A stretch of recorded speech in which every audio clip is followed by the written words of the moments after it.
is a presentation of Fox Sports. We are the Fox. We are Southwest.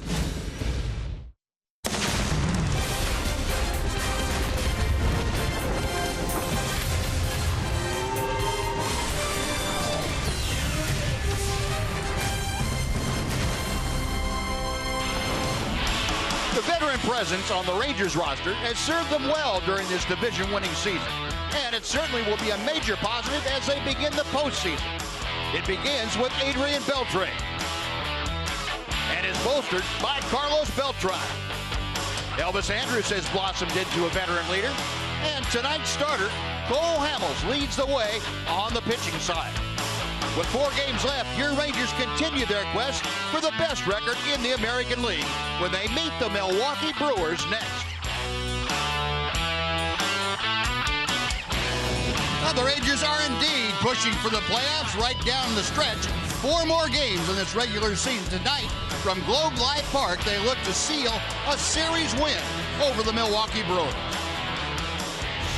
And welcome in, everyone, along with Tom Greaves, Steve Busby. Glad you could join us this Wednesday night of Ranger baseball. Rangers trying to make it 2 out of 3 over the Brew Crew. And tonight, they send their ace to the mound, Cole Hamels, in his final tune-up before the postseason. Yeah, and I think when you look at this start tonight, Buzz, the most important thing you'd love to see from Cole is a very similar game to his last game. He was outstanding in his last start. Prior to that, he had a couple of shaky outings, but he was terrific. You'd love to see that again tonight to get ready for the postseason. From a personal standpoint, if he goes 6 1/3, he will have his 7th straight 200-plus inning season, and if he can punch out 6, he'll have his 5th 200 strikeout season. So from a personal standpoint, I'm sure he'd like to accomplish that, but more importantly is have a good solid start and feel good going into the postseason. Yeah, exactly, and that's the most important thing in the health of Cole Hamels and the whole ball club, as a matter of fact. And hopefully tonight Cole will have a lot of offensive support.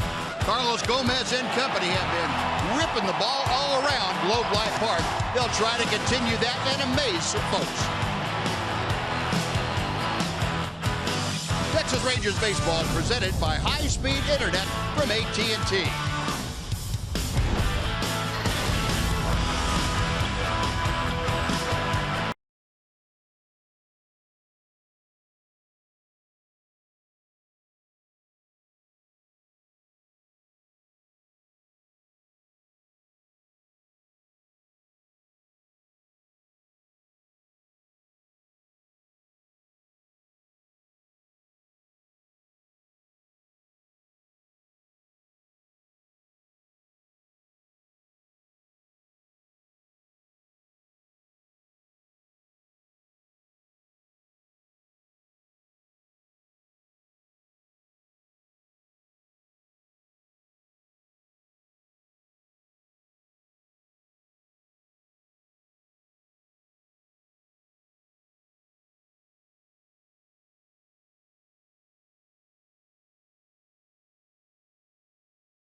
Sports Southwest is brought to you by your Texas Ford dealers.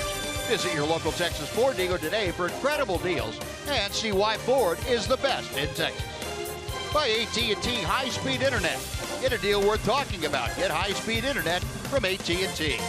And by Southwest Airlines. Transparency, low fares, nothing to hide.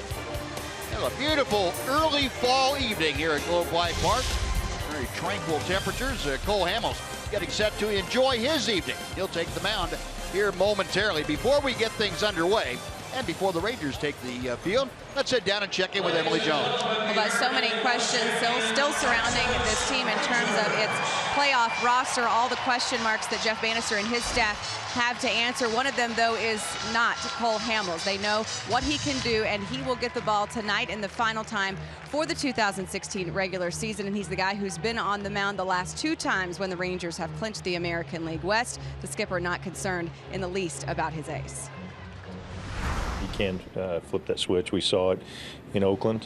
He was spectacular in the sense that he eliminated base runners when he needed to, and he made great pitches. Velocity was up. Utilized the cutter and the breaking stuff as swing and miss pitches, and he threw strikes with his fastball. So expect that from him. But also just a way of just go compete the way you always do. And it seems like no matter who you talk to, when you talk about these final games, whether it's 4, 5, or 6, this final homestand, all the coaching staff, when you ask them what they want to see, you know, in these final few games, it's been everyone come out healthy, just come out healthy. So that's the main thing for this team. You want to win games, obviously, that's important, but the health of this team headed into the postseason, perhaps superseding that, guys. All right, Ellie, yeah, good points. It's critical to be healthy coming out of the regular season now if the Rangers have clinched. Well, Tom's going to tell you about the Milwaukee lineup that Hamels will face. Well, Jonathan Villar will play second and lead off again. 60 stolen bases on the season is the best in the big leagues. Domingo Santana moves up to the second spot. He's playing right field. Ryan Braun back in the lineup, 10th in the National League with 30 home runs. Chris Carter's tied for second with 39 home runs. He's the cleanup hitter. Hernan Perez is in center field, batting 5th. Manny Pena will DH tonight. Orlando Arcia is the shortstop. Martin Maldonado will catch, and batting 9th is the third baseman, Yadiel Rivera. And Cole Hamels, the 32-year-old southpaw, goes to the wind. The first pitch of the evening to Villar is hit high in the air to center field. Desmond is back. He is at the wall, and that ball's gone. Villar hits the first pitch from Cole Hamels out of the ballpark into the Milwaukee bullpen. His 19th of the year, and the Brewers lead 1-0. Right, it seems like we've spent a lot of time in these 2+ games talking about Jonathan Villar, because he's a different player right now than we've seen in the past. Now, he doesn't have an extensive major league career, but we didn't see this kind of swing and that kind of power when he was playing for the Astros. I mean, already in this series, he's got that on his resume. He's also had one to dead center field and also a home run to left field. So pretty impressive for a leadoff hitter to have 19 home runs, and they're not scraping the back of the wall. They're hitting pretty well. No, you're right about that. Here's Domingo Santana. Takes ball 1-1 now the count. Well, Cole Hamels, his 32nd start of the year. That ties him with Martin Perez for the high water mark on the Rangers. 15-5 with a 3.30 ERA. Hamels against this Milwaukee club. If you look at the rest of his numbers for the year, 7-3 lifetime as Cole Hamels with a 3.62 ERA. He has not faced Milwaukee since last year, a year ago June. That was in Philadelphia. 3 balls and 1 strike to Santana. He was a 257 hitter. He's moved up in the order to the number 2 spot here tonight. Hamels hits the outside corner, a full count. So Santana batting second ahead of the left fielder Ryan Braun. You know, that home run, the 190th this year for the Milwaukee Brewers. Looper to right field, and that is going to fall for a base hit. Santana follows up the home run with a little bleeder to right field. He is aboard. Still nobody out. Ryan Braun coming up. We'll take a look At the rest of the Ranger defense delivered to you by Chicken Express. You saw Mazara in right, Desmond in center, and Carlos Gomez to start in left field again tonight. Moreland and Odor on the right side, with Andrews and Beltre on the left. Jonathan Lucroy is behind the plate. This is the most often used lineup for Jeff Bannister. Coming down the stretch, he has put this 9 out there more often than any other lineup, and this is the one you can expect to see at the start of the playoffs. Well, Ryan Braun stepping in and sat out last night's ball game. And chops that first pitch foul for strike one. Braun hitting at .307 for the year. He has 30 home runs, 90 driven in. Another outstanding year. He's 8th in the National League, as you can see, with that .544 slugging percentage. Braun also up among the league leaders in on-base plus slugging. He's 9th, a .913 OPS. He's 10th in home runs with the 30. The pitch just missed the outside corner, 1-1. Braun with his seventh season, not consecutive, but 7th season overall of 90 or more RBI already. And this is his 6th year of hitting 30 or more home runs. Back to the screen, 1 ball and 2 strikes. You know, Braun and Hamels go way back. Braun has come out on top. The .324 average against Hamels. He's 12 for 37. 3 of those 12 hits have left the ballpark. Santana a short lead at first as Hamels checks it. Still 1-2.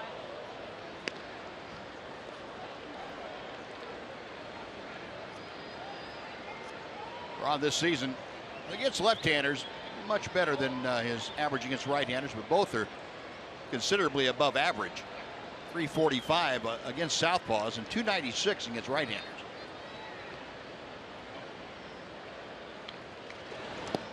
Laid off the breaking ball. Santana going to second, and he will make it with a slide. As Jonathan Lucroy couldn't keep that ball close enough to home plate to have a shot at him. A wild pitch. One of those plays where the runner at first base gets the kind of jump that we're accustomed to seeing a lot of Ranger base runners get. As soon as that ball was in the dirt, he didn't wait to see how far that ball rolled away. He was gone. He wanted to throw, but knew he didn't have a play. So Santana now in scoring position. 2 balls, 2 strikes. The count to Braun. Lucroy, a series of signs for Hamels. To center field, Desmond in a hurry, slides and makes the catch. Well, great jump by Desmond on that sinking line drive. Forced him to go to the turf, and he came up with the ball. Yeah, I got to think there'll be Ranger outfielders diving for balls tonight after watching Carlos Beltran make that play going toward the right field line. Younger guys out there today, they're not going to be outdone by the veteran. And that's a beautiful play. Came at a very opportune time for Cole Hamels. After the home run and the blooper, you've got the best hitter on the Brewers at the plate. He hits a rope, and it turns into an out. Now, they've got a lot of plays to make before they're mentioned in the same breath as Carlos Beltran, but that was a beautiful play. Carlos standing there saying, yeah, that's just how I taught him to do it. I like Carlos's reaction when he was talking to Emily. Yeah. You know, everybody's acting like it was some kind of miracle that he made that play. This guy for 20 years has been one of the best outfielders in baseball. Yeah. So, you know, what he's saying is, hey, look, what do you expect me to do? Have you watched my career? What do you think I'm going to do when the ball comes out there? I'm going to dive and I'm going to catch it. He wouldn't say it, but it's almost as if he were saying, well, what do you think I was going to do? Yeah, exactly. Yeah. Have you not noticed how I've played the game for a couple of decades? And this was last night. At 39 years of age, I would venture to say there aren't many other 39-year-olds who can take the punishment of that. Yeah, he hit that ground pretty gracefully. Towering pop-up foul territory. Mitch Moreland coming down the line has the play. That's out number 2.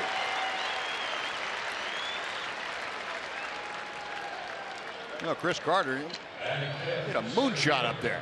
And, Moreland takes care of it. 2 gone, and Hernan Perez is coming up.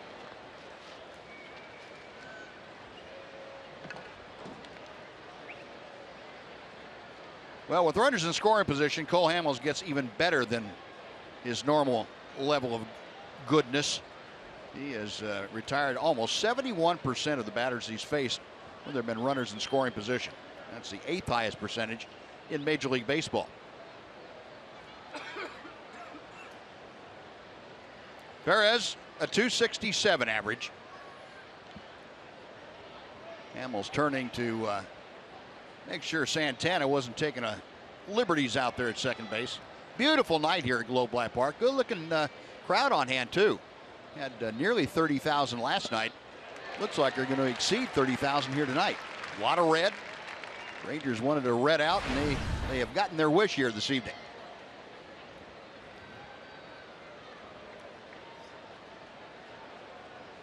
Perez, as you saw, 54 runs driven in this year. Very talented young man. He played 7 different positions defensively. He played all across the infield and played all the outfield positions. The only thing he hasn't done is caught or pitched.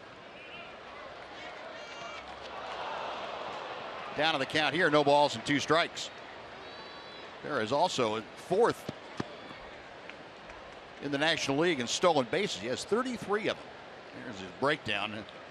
Pretty even first half, second half, although the second half has been an improvement, especially in the power category. 9 home runs, 35 driven in the second half. Up the middle, that is into center field, a base hit. Santiago around third will score, or excuse me, Santana will score. The RBI single by Perez. It's a 2-0 Milwaukee lead. Perez looked like he did a pretty nice job waiting on the off-speed pitch.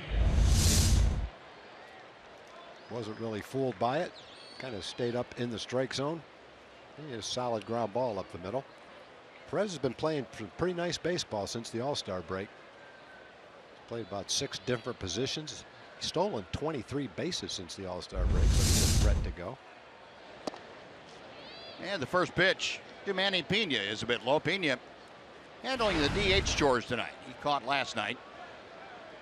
.266 average. It is a 2nd home run of the year in last night's ball game. 11 runs driven in. 2 balls and no strikes. We were talking last time that Cole Hamels pitched in Oakland, that he kind of escaped the rut that he'd gotten into about having long pitch counts in the first inning or 2. To center field, good jump by Desmond, and going away from home plate, he makes the catch, and that'll do it. But Brewers scored twice on 3 hits. They lead 1. Half an inning in the books, 2-0 Milwaukee.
John's going to tell you about the Southwest Airlines Rangers batting order. Well, Carlos Gomez has been hot as a leadoff hitter. He's hitting .366 in his last 10 ball games. Ian Desmond is second. Carlos Beltran back as the DH and hitting third. Adrian Beltre is the cleanup hitter. Ruben Odor plays second base. He's batting fifth. Jonathan Lucroy is sixth, followed by the first baseman Mitch Moreland. Nomar Mazara hits eighth in right field. And batting ninth, the 10th leading hitter in the American League at .302, Elvis Andrus. And that's Jeff Bannister's lineup that is going to face the 28-year-old right-hander from Wichita Falls, Texas, Chase Anderson. Anderson grew up in the Wichita Falls area and went to University of Oklahoma. Numbers for him, this is 31st appearance, his 30th start of the year, 9-11, a .436 ERA and a .263 opponent's batting average. There was a lot of off-speed pitches, primarily changeup and a slower curveball. Just over 55%, 56% fastballs. There's the curveballs and changeups that account for almost 40% of the rest of the pitches. Well, Carlos Gomez, .227 average overall as a Ranger. He's hitting .274. 1 ball and 2 strikes to him. Carlos has had 7 of his 12 home runs in a Ranger uniform. And 50 RBI, 21 of those as a Ranger. 1-2 pitch. That will even the count. Last 10 ball games. Look at those numbers. Carlos Gomez, and the majority of those, all but one of those, has come in the leadoff spot. .366 average, 3 home runs, 9 RBI. A little bit outside and low, and a full count to Carlos Gomez. So Gomez trying to lead off the first by getting aboard in front of the center fielder Ian Desmond.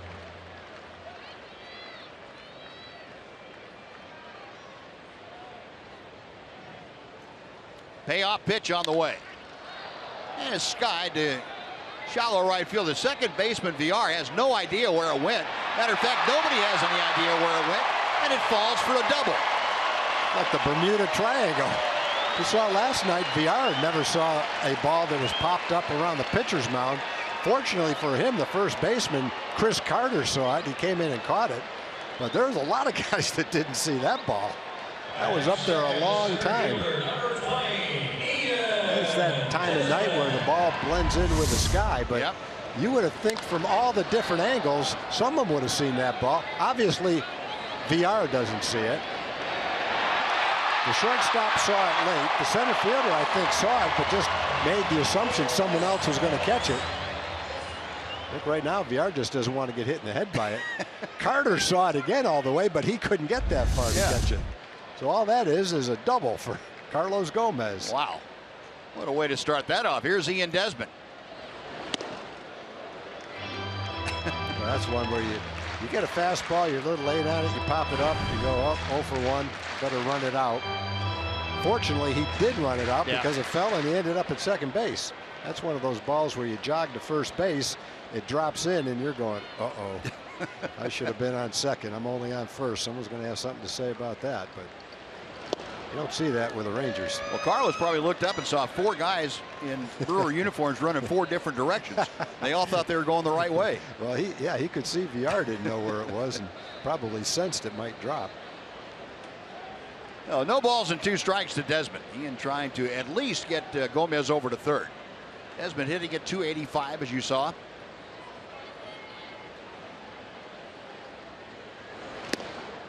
One ball, 2 strikes. Ian, 22 home runs, 85 driven in. This season, home games, .331 his average. That's among the top marks in the American League. He's 8th with that .331 average. Just .241 on the road, but fortunately the Rangers have no more road games in the regular season.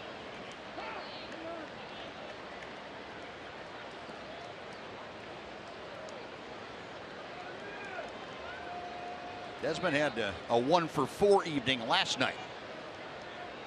Rangers winning that ball game 6-4.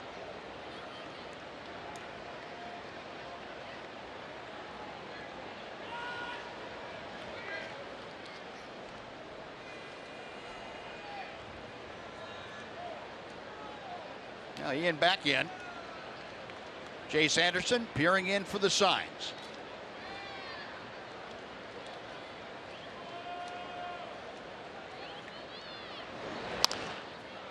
And Desmond just protecting home and fouled it off to the right. Desmond, his last 41 at-bats with a runner in scoring position, he's hit .317. He's also hit the ball the other way, as you can tell. That group right there, the hitters that have the most opposite field hits, DJ LeMahieu of the Rockies, the most, and then Joe Mauer and Ian Desmond, Jose Abreu.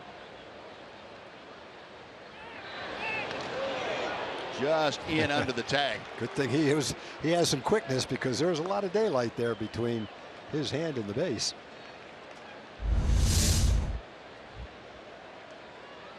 That was a pretty accurate throw, too. Yeah, one thing about Anderson, he has very good pickoff moves to both first and second. Good quick feet.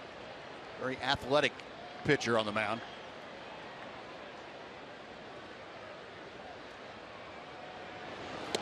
Way outside. Nice job by Maldonado to spear that one before it got by him.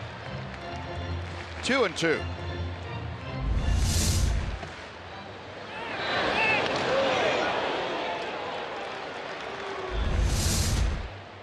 What's the most common thing for a pitcher, to know that the play is on, or to see the guy break to second? You know, I think it's a better play if you know that you're going to try and make a pickoff move.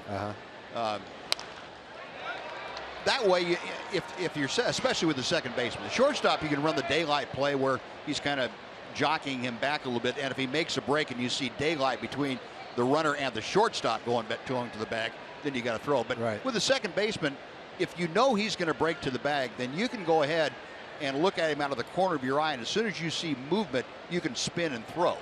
If you don't know he's going, there's a hesitation. Who gives the sign? Normally the second baseman would. Right side, picked off by Carter. Well, he snared that. It was almost by him. Well, Desmond grounds out, but he gets Gomez to third. He's there with one out. Carlos Beltran coming up. Well, he did a nice job of hitting the ball to the right side. That's why everybody's congratulating him for making it out. But he almost shot it right down the right field line for a double. But he hit it solidly.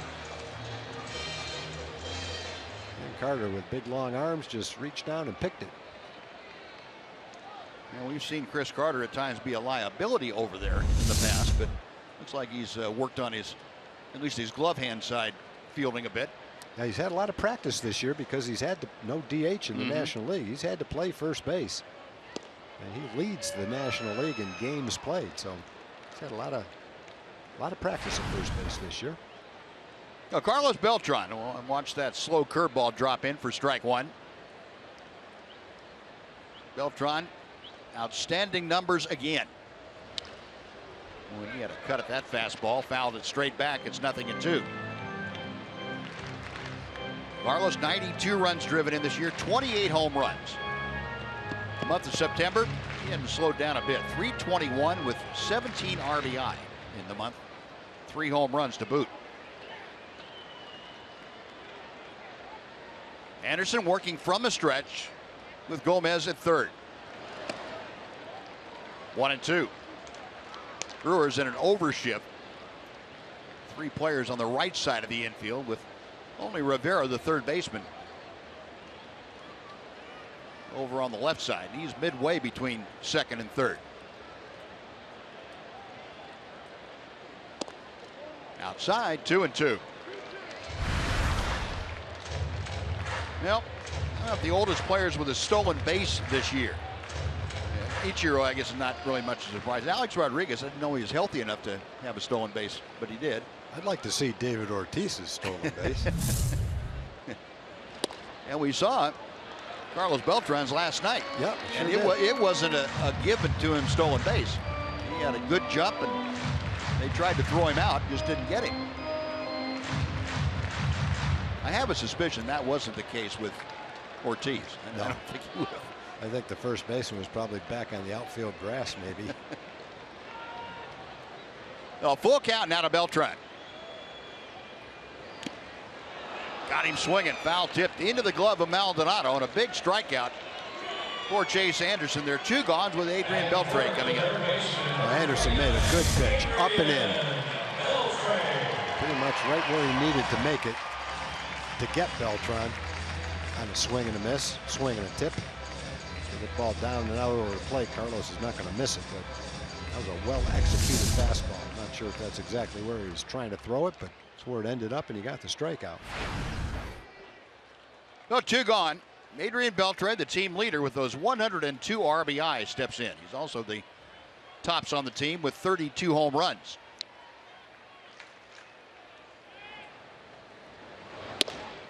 Ball 1.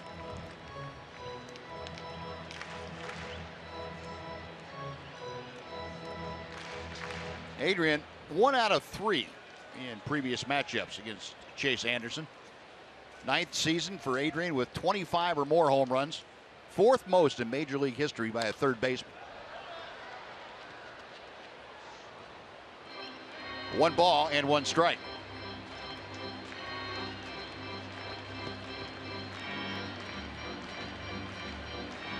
Adrian had a 6-game hitting streak snapped here on Monday night. And he's gone 0 for 7 since then.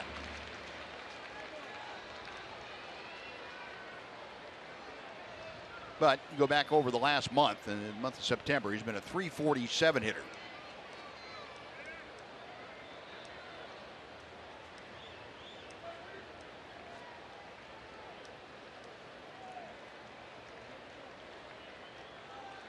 Anderson continuing to work from the stretch with Gomez at third. 2 outs in the bottom of the first. 2 balls and a strike.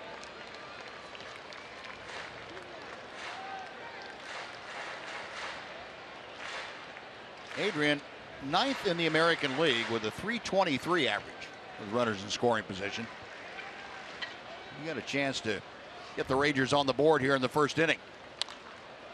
This one's popped up. Carter's going to take a look, but that's back in the 3rd row over the Ranger dugout. 2 balls and 2 strikes. Well, you've seen a lot of the Brewers defense. We'll give the rest of it to you right now. Braun in left. Perez in center. Santana is in right. Seeing Carter and Villar on the right side with Arcia and Rivera on the left side. Martin Maldonado is catching.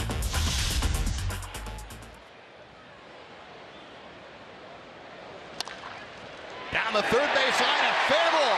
That'll get the run home, and it's going to be extra bases for Adrian Beltre. Cruising into second, an RBI double. It's a 2-1. Milwaukee lead. Adrian Beltre drives in his 103rd run of the year. Adrian is a tough out. Whether he's got no strikes, ahead in the count, behind in the count, 2 strikes, he's up there grinding. And he finds a hole between the third baseman and the bag, right straight over the bag. See it land left of the foul line, but it had already gone over the base. And so on a ground ball, that means it's a fair ball. Nothing that Rivera could do to try to knock that ball down. Oh, Adrian Beltre with his 1,570th career RBI. He is 37th on the all-time list. Here's Rougned Odor. Takes that slow breaking ball for strike 1. How about the doubles leaders all time? Any all-time list now, you can see Adrian Beltre prominently displayed up there. He is 19th behind Todd Helton now. He is 3 behind Helton. 589 two-baggers for Beltre. 1 ball and 1 strike. So some 2-out magic. That's what Rangers were looking for. They got it from Beltre. They could use a little more here from Rougned Odor, who is battling a fairly prolonged downturn offensively. 0 for his last 22 times to the plate. Yeah, when he was hot, he got up over 280. Now he's down below 270. Down the right field line and deep into the corner. Way back, goodbye. Should have said above 270. He just corrected you. Yeah, thank you. Number 32 for Odor.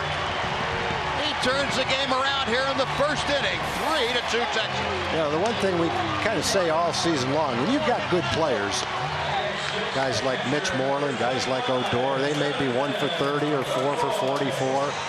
And it doesn't feel good while you're in one of those slumps. But the thing that you know is based on their track record, based on their work ethic, and based on their health, they're coming out of it.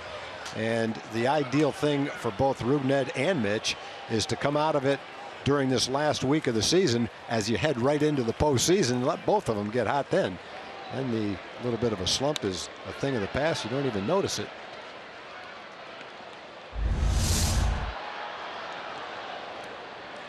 Anderson tried to get that fastball in. He got it in all right. Right in the middle of in for Rougned Odor.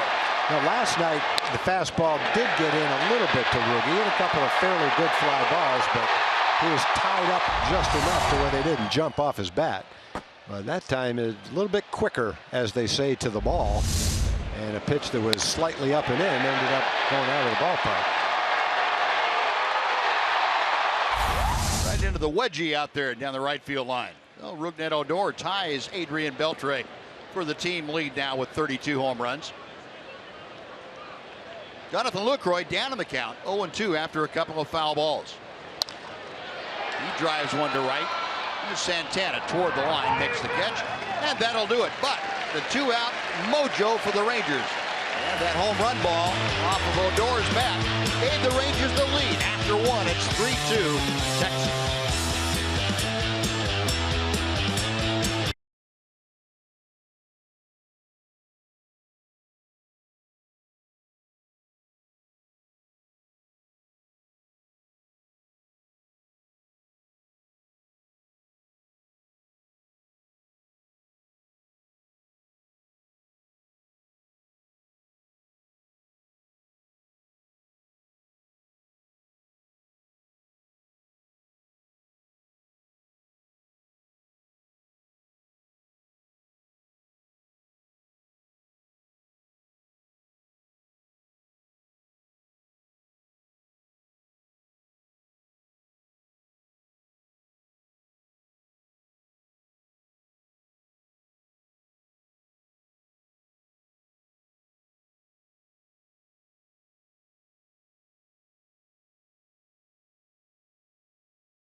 His position at second base after putting the Rangers on top with the 2-run home run. After one, it's 3-2 Texas. And now Cole Hamels going to work against Orlando Arcia, number 7 hitter in the Milwaukee order. Arcia, Maldonado, and Rivera here in the second. Hit hard but pulled foul. And Hamels out in front of the count, no balls and 2 strikes. Orlando Arcia, 217 batting average, 4 home runs, 16 driven in. He's been up now the better part of 2 months. This is 50th start at shortstop. So the last 10 games, Arcia working out a little extra base hit. And a couple of doubles. Beltre sets himself. 1 gone. No, 1 away. Maldonado coming up, and we're going to say hello to Jim Knox. I appreciate it, Buzz. Another great night for baseball. We got Claudine here, and we got Randy here. 24-year season ticket holders, and Claudine has a big birthday tomorrow. Happy early 65th. She's got her glove tonight, Tom. You got to like that. And Randy, I understand you got a big baseball room in the house. Let's check that out. Look at that. How many bobbleheads in that room? Over 100. Over 100. Wow. Got plenty of great baseball items right there. True Gru Ranger fans right there. Way to go, guys. Good to have you out here. Good to see you. Happy early birthday, Claudine. Thank you very much. Go Rangers. Well, that's got to be one of Randy's happiest nights to get on with Jim Knox. Randy and Claudine travel on the road, at least once or twice every year to follow the Rangers. Randy and Claudine Geisel. They were in Seattle. Spoke to Randy out in front of the bus several days. He also sent a couple of nice homemade things up to us, Buzz. In fact, I think I'll get it out. Maybe we can show it. Something that he made for us up here. But great Ranger fans. We got a lot of great Ranger fans. Those are two of them right there, Randy and Claudine. Yeah, you saw Martin Maldonado dump a single into right field. So the second hit of that variety for the Brewers tonight against Cole Hamels. 1 on, 1 out. Yadiel Rivera, the number 9 hitter. And he takes strike 1. Rivera in this series now a couple of times has been used as the batter in hit and run. He has just 1 hit in his last 10 times to the plate, but Craig Counsell is, especially with the catcher on base, decided that's a pretty good combination to use. A little looper out behind second. That's going to fall for a base hit. Boy, they've got this hit down pat. That's the 3rd one. And that goes into the Ranger dugout. An errant throw from Ian Desmond. That's going to allow Maldonado to score.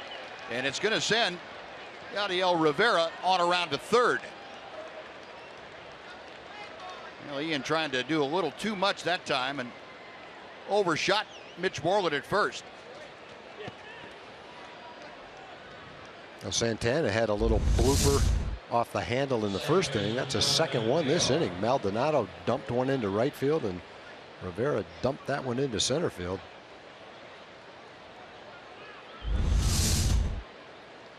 So 1 out still. Now Rivera at 3rd carrying the go-ahead run. 2-base throwing error. First miscue by either club tonight. Here's Jonathan Villar, who started off the game by homering. This one ain't going to get out of the ballpark. Odor into foul territory, makes the catch. Coming down the line from 3rd, the throw, he is safe.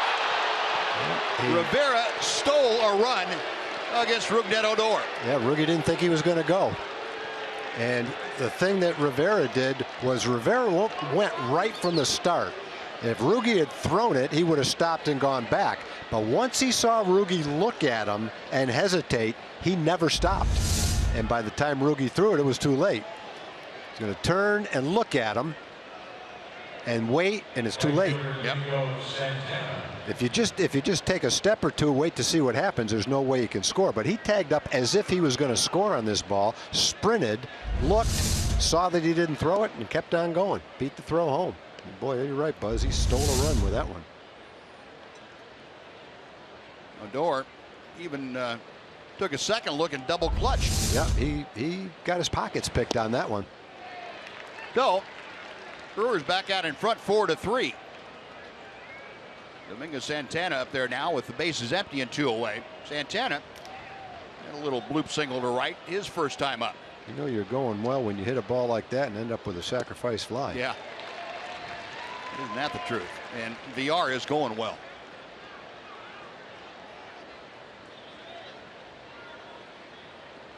Last 3 games for Domingo Santana, not very productive. 7 strikeouts in 14 at bats. 2-2 now.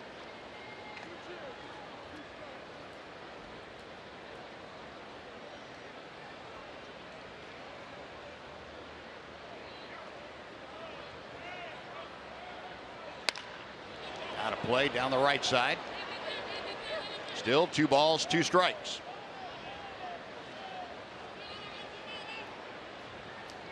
Santana on one of those streaks you'd rather not be on. Strike out in 9 straight games.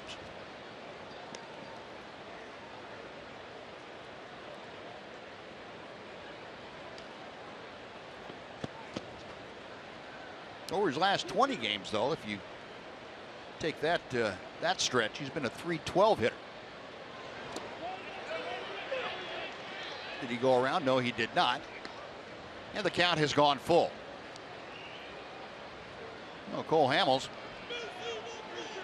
Having to use a boatload of pitches here in the first 2 innings. Next one will be his 38th.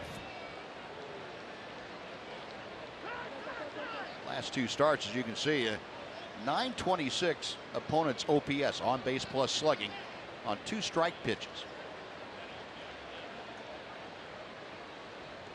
Payoff pitch. Call strike 3. Well, that extends the streak for Santana. Make that 10 straight games. Brewers take the lead, though, 4-3 after an inning and a half.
Texas Rangers baseball on Fox Sports Southwest is brought to you by Southwest Airlines. Transparency, low fares, nothing to hide. And by the all-new 3-row Mazda CX-9. The tickets attract for driving because driving matters. Well, an early seesaw affair here at Globe Life Park. Mitch Moreland leading off the bottom of the second. Milwaukee back on top now, 4-3. The bottom third of the Ranger order, Moreland, Mazara, and Andrews to face Chase Anderson. Anderson gave up the 3 runs in the first on 3 hits, 2 of them coming with 2 outs. Moreland, a laser out to right field, but right at Santana for out number 1.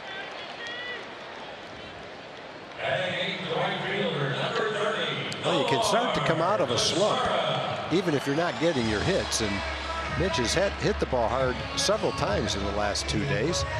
It was the first time up tonight, a line shot to right. Yesterday hit a couple of hard ground balls into the shift, but solidly hit. Also had a base hit. So not much to show for it, but better at bats and solidly hit balls. Eventually, you keep hitting the ball that hard, you're going to find some holes. I would imagine that tests your patience. It does, yeah, for sure.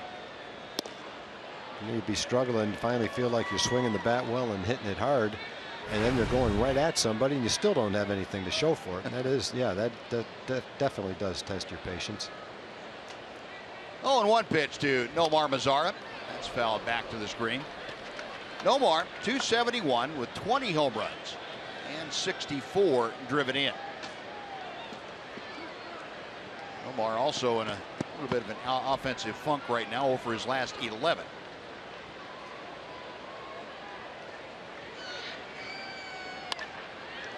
Trying to take it the other way, and it slices out of play. Now, that's something we've seen Nomar Mazara do a little more frequently in the last few weeks. It's make a concerted effort to hit the ball the other way.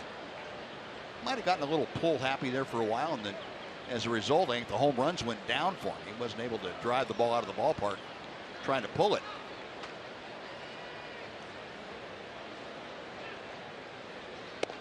One ball, 2 strikes. You got a good look at the defensive deployment from Milwaukee against Mazara. An overshift.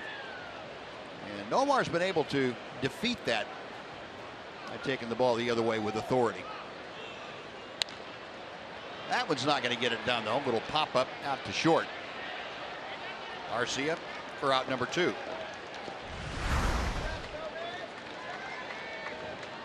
You know, Chase Anderson, looking at the splits for him against left-handers and right-handers, he has a much better batting average against left-handers. One of those oddities that really it's tough to explain, other than he has a very good changeup, and that probably plays into the hands of getting left-handers out more easily than right-handers.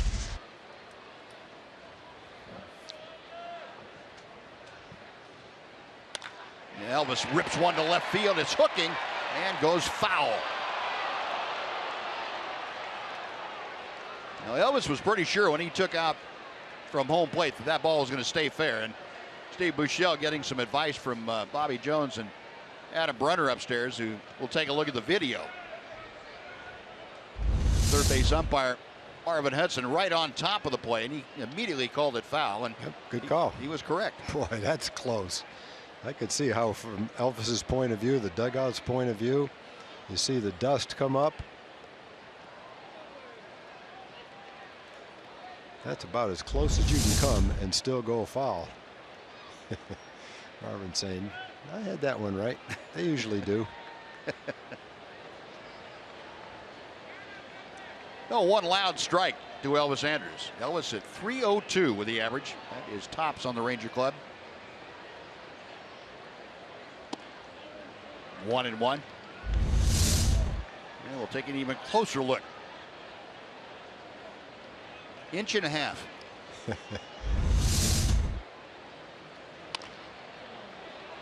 One and two now.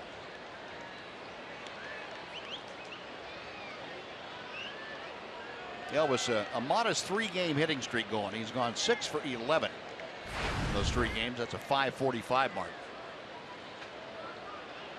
All of those numbers would be career highs for him. 2-2.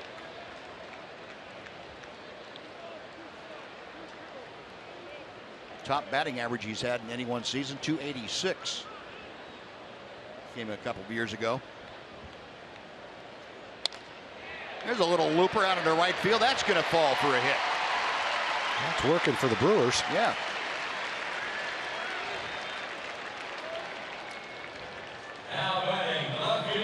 Well, with that base hit, Elvis Andrus, our TXU Energy power player to watch. Elvis with that .302 average we were talking about, just went up a point. Now leads all American League shortstops and second in Major League Baseball behind Corey Seager, who's hitting .313.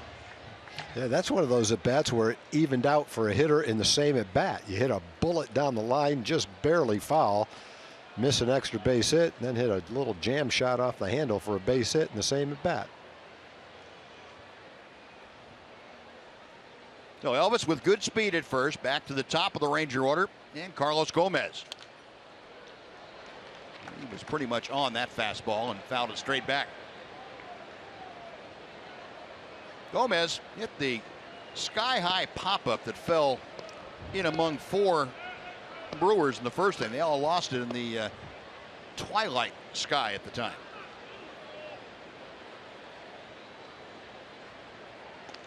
And Carlos came around to score on the 2-out double by Adrian Beltre.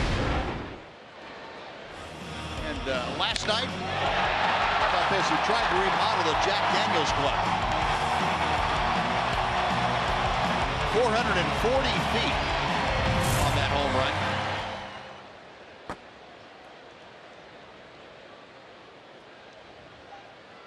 I think the Jack Daniels Club was about 2 feet further away from home than it was before that. I thought originally that ball went into the second deck, but it went off that, didn't it? Yeah, well, off the top of the top of it. Didn't quite get into that upper deck. And that double that Carlos Gomez had in the first inning tonight was his 1,000th career hit.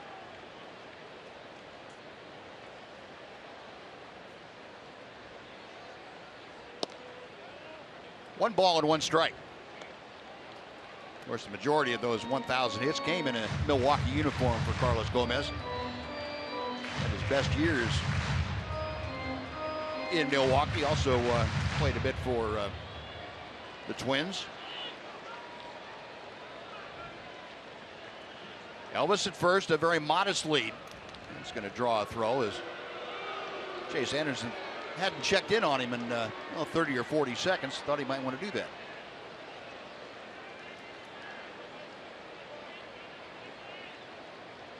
Elvis among the league leaders in stolen bases this year. He's 7th with 24 of them.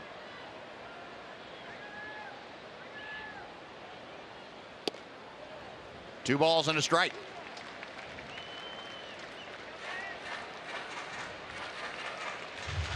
Carlos checking with Spike Owen down there at third. Spike going through a series of signs. Elvis Andrus got those signs over at first. 1 on, 2 out. Rangers trailing by a run here in the second. There's a looper into left field. That's going to fall for a base hit. Carlos Gomez hit it right off the end of the bat and had it find no man's land out there in left field. Well, the Brewers, I think, have 3 of those. Now the Rangers have 2. Little soft line drives between the infielder and the outfielder. That was a changeup. Up in the strike zone. Carlos was out in front of it, but off the end of the bat. Soft line drive fell in for the hit. So if you count Carlos Gomez pop-up that fell in, you could legitimately say that the soft hits are even at 3. I forgot about that. I got to count that one too. Even though it was hit as high as it was, it is 3-3. Yeah, he knocked the color right off that ball. And Carlos scored in the first inning. So they have definitely led to runs on both teams' part. Well, Ian Desmond now will try to get the Rangers at least even in this ball game. It's going to take a 2-out hit. And a little nubber flipped by Carter on to Anderson, and that'll do it. Rangers get a couple of hits, but Strand 2. We have finished 2. It's the Brewers 4, the Rangers 3.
Fireworks show is coming up this Friday. It's courtesy of Big Green Egg.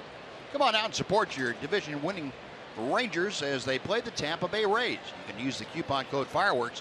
You get upper-level tickets for just $14 at TexasRangers.com/specials.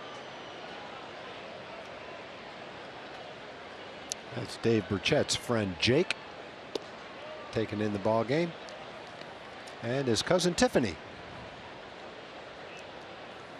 Nice to see them out at the ballpark tonight. Nice of Jake to wear the red. Appreciate that.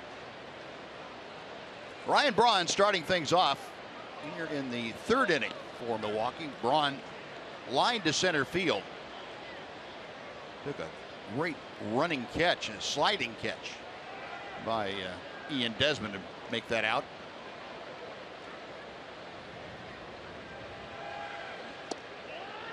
is on the inside corner. It's 2-1. Ron discussing things with Jim Joyce, the home plate umpire.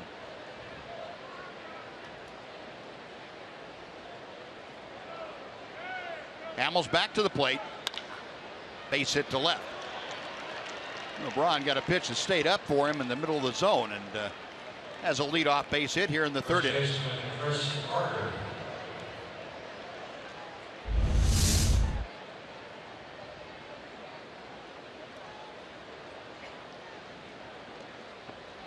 He didn't quite get it in far enough where he was trying to get it in. Got just enough of the inside part of the plate for Ron to get a good swing at it. Well, that is the 6th base hit of the night off of Cole Hamels. 1 on, nobody out. Chris Carter fouled out to his counterpart, Mitch Moreland, first time up. 0-1 as that breaking ball drops in. Carter now 2 out of 7 in this series. That 2-run home run.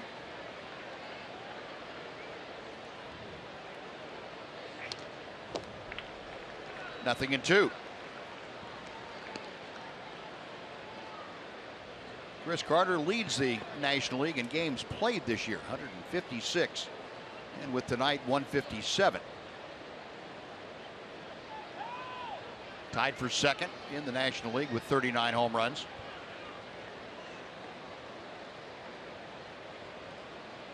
Hamels with the advantage in the count, 0-2. 1 out for Cole Hamels, his second strikeout.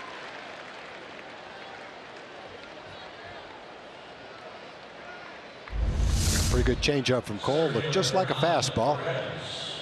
Good location too. Tailing down, outside corner, low. Makes it very difficult if you're fooled by it to get any part of the bat on it. Carter struck out for the 200th time last night. Second time in his career he struck out 200 times. But he's also, since 2013, 7th in the major leagues in home runs.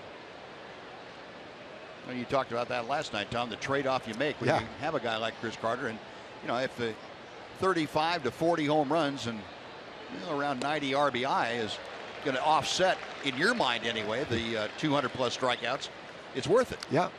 Yeah. And he's not a guy that only walks 20 or 30 times. In his career, he's this year he's walked 74 times, so that adds to his on-base percentage a little bit. Pretty solid number of walks. Perez trying to push a bunt and bunted through it. Nothing in 2.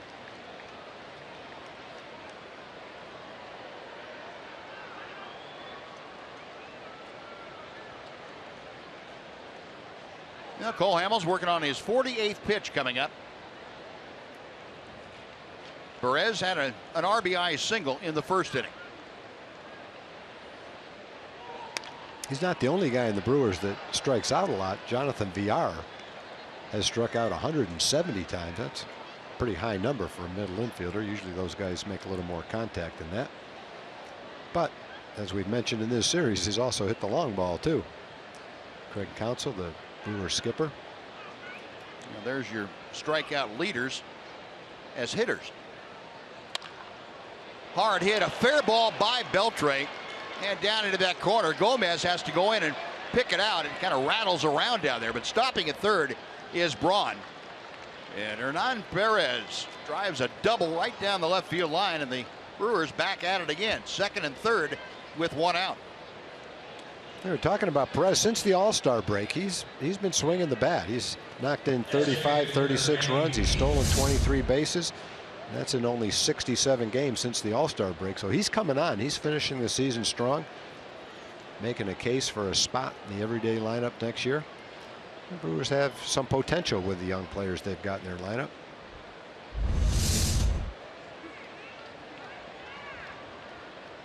Well, Manny Pena now will come up.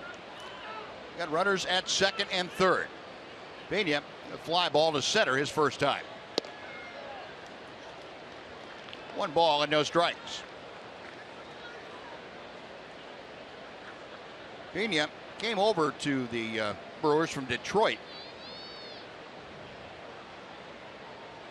deal is part of the deal that sent Francisco Rodriguez over to the Tigers. Rolled out to short. That's going to get the run home. Braun scores as Elvis throws out Pena. And the RBI ground out makes it a 5-3 Milwaukee lead. No, runner at second and 2 outs. Arcia coming up. Before he steps in, we're going to send it over to Dana Larson for a Chevy game break.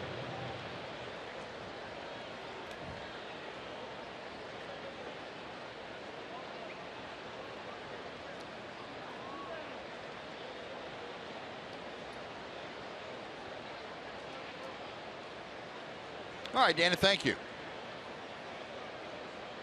Cleveland coming into play tonight, trailing the Rangers by 1.5 games for the best record in the American League. Boston a half game back. And there are the standings of the best record.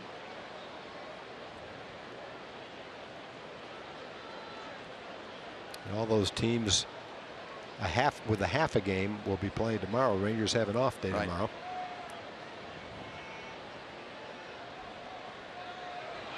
Going to third, the throw, and they got it. That was an ill-advised attempt right there. And then Perez, well, you mentioned 33 stolen bases, but he didn't have to run against Jonathan Lucroy very often. And Lucroy shot him down. No, that'll do it for the Brewers. They get a run on 2 hits, nobody left. And after 2.5, 5-3 Milwaukee.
Take on your Texas Rangers, the last Saturday home game of the season, and the first 15,000 fans of the ballpark this Saturday will receive a Colby Lewis bobblehead. That's courtesy of Kroger.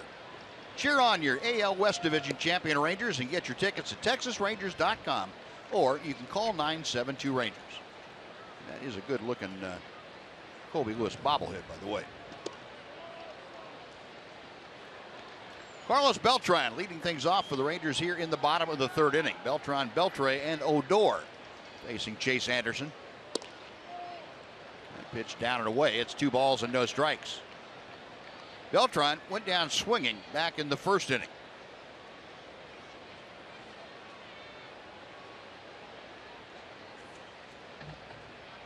Carlos up there from the left side against the right-hander Anderson. And he pops one up. Coming in, the 3rd baseman, Rivera. 1 gone. I'll take you back to the last out with Perez trying to swipe 3rd. It's generally regarded, as you well know, Buzz, as a bad baseball play to try to steal 3rd with 2 outs. Definitely a bad move if you get caught. Yeah. Yeah, and Jonathan Lucroy, obviously 10 more caught stealings than any other catcher. Salvador Perez the next most, but Lucroy That would lead to the question, why do they keep running on him so much if he keeps gunning them down? Well, you know, I think the thing, and Jeff Bannister mentioned this in the last week, and I can't remember exactly what day it was, but talking about the catching fundamentals. I mean, Jonathan Lucroy, he was marveling at how good Lucroy is technically behind the plate. He said, you know, his arm strength doesn't pop anybody's eyes out, but his ability to get rid of the ball quickly. He doesn't have the arm strength, say, of a Pudge yet, but nobody did. But he gets rid of the ball so quickly, and he's so accurate that he makes up for whatever lack of arm strength. And I think that's why people think he can still run on him. But all they have to do is look at numbers. You got to check the stat page. Yeah, then you've got Pudge, who had the incredible arm strength and the accuracy and the quickness to get rid of it. He had everything going for him. Well, I'm sure you get asked about the comparison between he and Johnny Bench. I guess arguably considered the two best throwers from behind the plate in the last half century. Yeah, I think the one that you probably saw the most is the one that you'd favor. And from our perspective, we saw Pudge almost every day for a long time. Yeah. And, didn't get to see Johnny Bench quite as much. So I don't know that I'd pick one over the other. I'd kind of lump them both together. And whoever you want to pick as your favorite or the one that you think is the best thrower, I don't think anyone else is going to argue with you. No, that's for you're sure. Right. No, Rugdad trying to get that bunt down and fouled it back.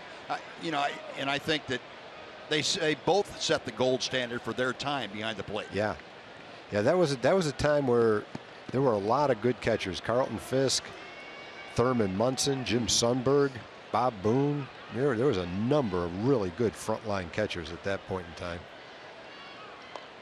Yeah, that bunt is down. It's a pretty good one.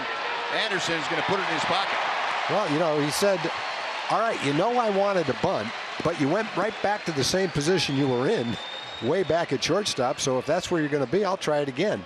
I don't think he bunted it as hard as he wanted to, but he sure located it hugging the line very well. You can see where the third baseman's playing way back at shortstop, as if to say, all right, if you want to bunt, go ahead. So he said, I'll take a shot at it. You got a guy up there that can get an extra base hit and drive him in for first base. And for Rougned Odor, his 9th bunt base hit of the year. That ties him for 2nd in the American League for bunt hits. Matter of fact, he's tied with Carlos Gomez, among others. Jonathan Lucroy trying to pick him up from first base. Lucroy, a fly ball to right field, his first time to the plate. Rangers now with 6 hits tonight. The Brewers with 7. Milwaukee leading by a couple.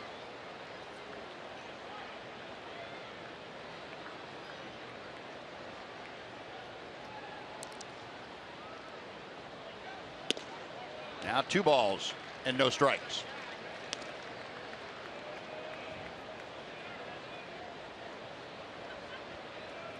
And Lucroy. Maybe hitters and pitchers differ a little bit for the reasoning. It's not the reverse split for Jonathan Lucroy, better against right-handers. I've got to think that has as much to do with how many right-handers you see as opposed to just being a left-hander versus right-hander thing. Out of play.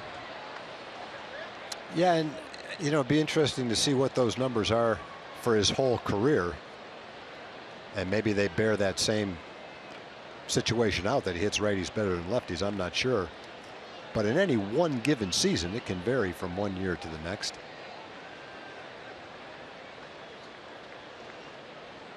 Well, 2 balls and a strike. Odor at first with 2 outs here in the 3rd.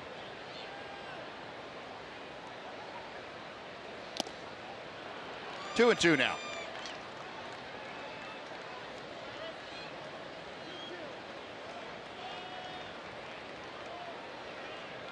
Lucroy, a .293 average overall.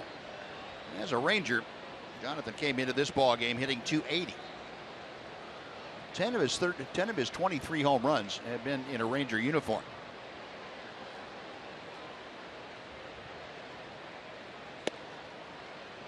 That'll run the count full. So Lucroy trying to get aboard to join Rougned Odor with 2 outs. Mitch Moreland, Ranger first baseman, is next.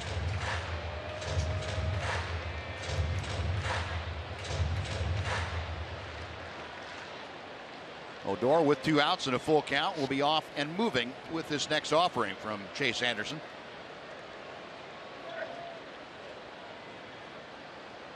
Runner on the move. Payoff pitch is outside. And that puts 2 aboard for Mitch.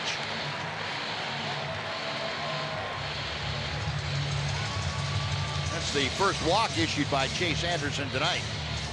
Now batting first baseman, Mitch. Let's see if the Rangers can't capitalize. Mitch hit the ball right on the nose his first time up. Lined out to right field. See if he can either find a gap or get a little more elevation, or both.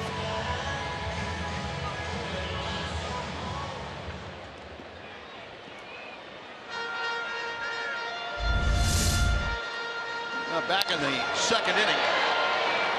Line drive off the bat of Mitch to straightaway right field. Force Santana to retreat.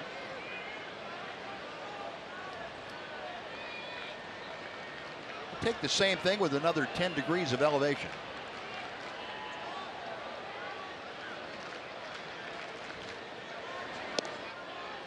Strike 1. Drop the curveball in. 22 home runs for Mitch this year. He's been stuck on 22 for a while. Career highs 23. 23 last year and also back in 2013.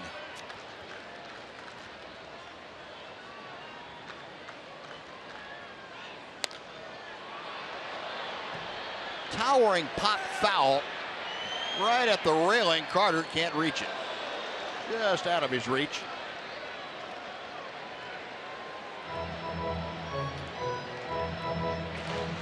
Beltre and Elvis Andrus over there to help Chris Carter, I'm sure.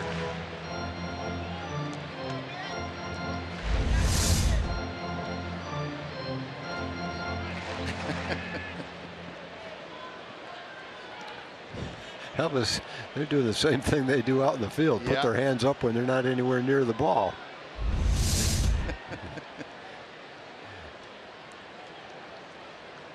But, you know, the players certainly know enough not to try to catch that ball in their bare hands. That's the last thing they want to do, is hurt one of their fingers before the playoffs start. Adrian diving out of the way. So if Adrian Beltre is diving out of the way of the pop-up, that tells most fans what they ought to be doing when the ball comes their way. Exactly.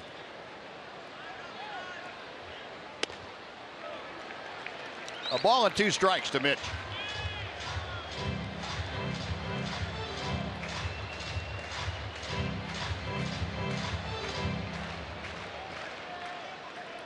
Lucroy, the runner at first, he reached on a walk. Right before that, Rougned Odor had a bunt single. Anderson checks them both. And Mitch lofts a soft fly ball to Braun in left field. That'll do it. Rangers get a hit and a walk, strand a couple. We have finished 3. And it's the Brewers leading 5-3. Now, let's go to Rick Renner in our Rooms to Go lounge.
Milwaukee lead. And right outside of our broadcast booth here, it's been commemorated to Merle Harmon, who passed away in 2009. He's the legendary broadcaster, the play-by-play announcer who was here in the early 80s. And Bruce Harmon, his son, is on the camera crew here. He runs our high home camera. And he was sent this in the mail the other day. It goes back to a newspaper clipping back to 1959 of the broadcast crews around Major League Baseball. And there's Merle. He was a broadcaster for the Kansas City A's in '59. And Vin Scully, who was in his, I believe that would have been his 9th year at the broadcasting for the Dodgers, then the Los Angeles Dodgers in their 2nd year out on the West Coast. Look at this, Vin Scully, Mel Allen up there with the Yankees, and Earl Gillespie, Wade Hoyt, Van Patrick. Oh, that is a treasure trove right there of great broadcasters. There's Bruce. We get to have him on our camera crew when he's not off doing national stuff for football and basketball. Look at that on the top up there. Ernie Harwell with the Orioles that year, and Kurt Gowdy. And Cole Hamels gets the strikeout here to start the 4th inning. Manny Pena gone. That is strikeout number 3. It's really interesting to go back and look at that. It brings back an awful lot of memories. I can remember the first transistor radios that came out. I'd sneak one into my bedroom at night and listen to Vin Scully call Dodger games. There you go. I used to listen to Mel Allen do Yankee games and Kurt Gowdy do Red Sox games. Yeah, you had them both, didn't you, up there? Narragansett beer. Hi, neighbor, have a Gansett. It's funny how you remember those things. Yeah. Mel Allen and Red Barber used to do the Yankee games. Pop foul off the bat of Martin Maldonado. That's back into the seats.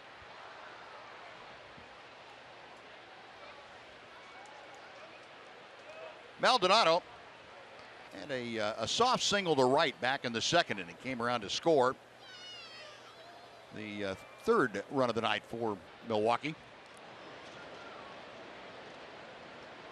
Number 8 hitter, and he's batting at an even 200 right now. And that'll go up a bit as he pounds one to left field for a single.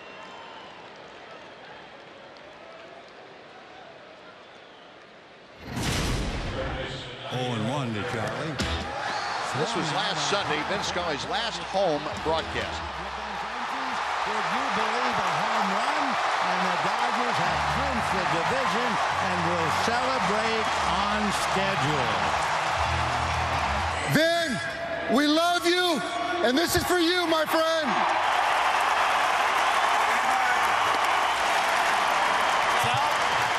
Believe me when I tell you, I've needed you far more than you needed me. In my shadow,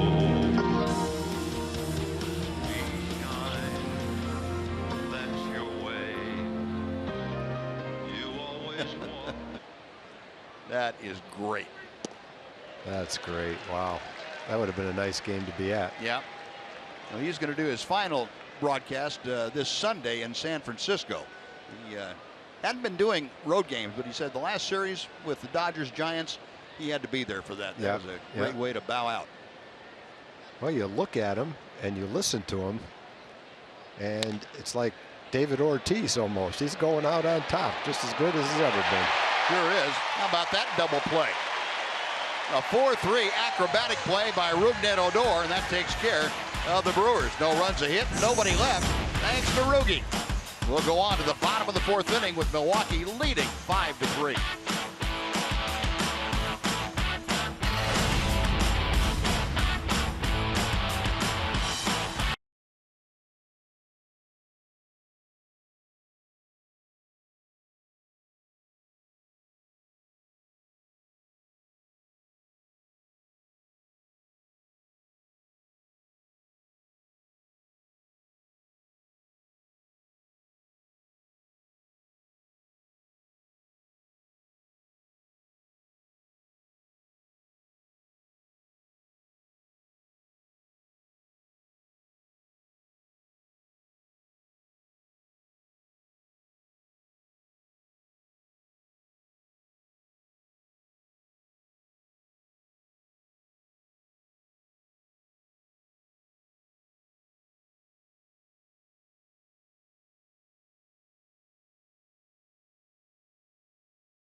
Yet again this season, 5-3, as we welcome you back here to Globe Life Park in Arlington. Time now to shine our spotlight on the work that not only the Texas Rangers, but also their wives and girlfriends doing out in the community, hosting the Pink Party once again for the second straight year at Cook Children's Hospital, able to put some smiles on some faces today. And here's why Karen Bannister says this is one of her favorite events of the year.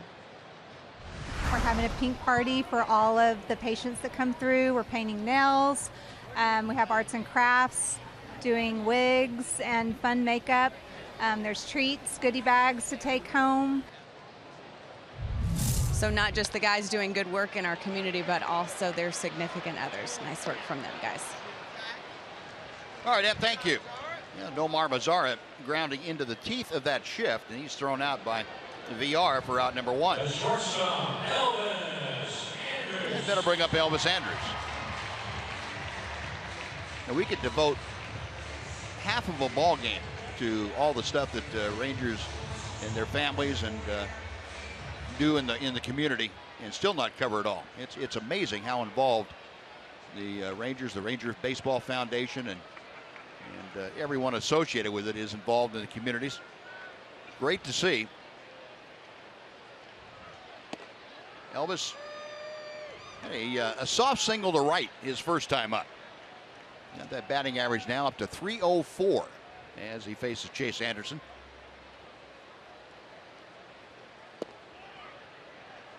One ball and one strike. Last 12 ball games, Elvis has been virtually unstoppable. 435 mark. Takes another breaking ball for ball 2.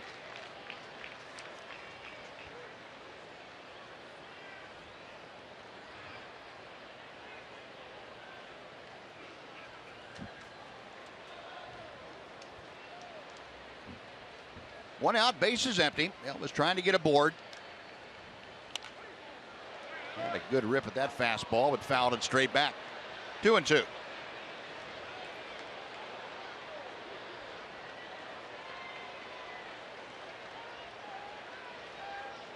Chase Anderson, 70 pitches under his belt, 43 strikes, 27 balls tonight.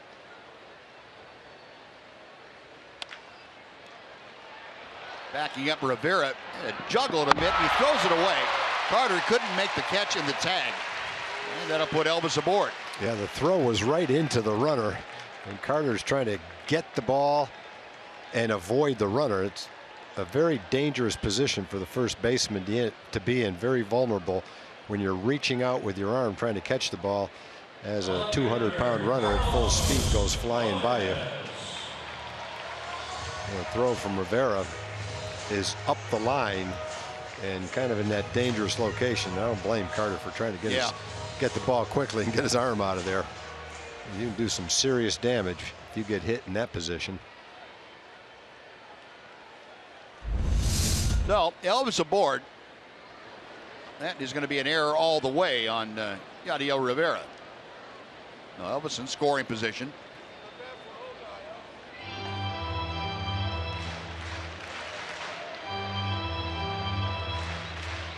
Home plate umpire Jim Joyce over to check something and see what that hit to carry him off the.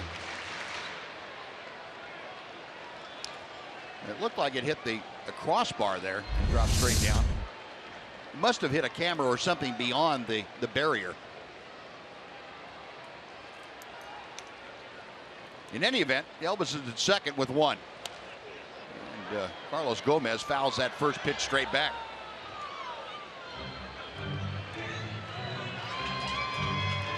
Gomez, a perfect night so far. 2 for 2, a double and a single. That season average now up to 231.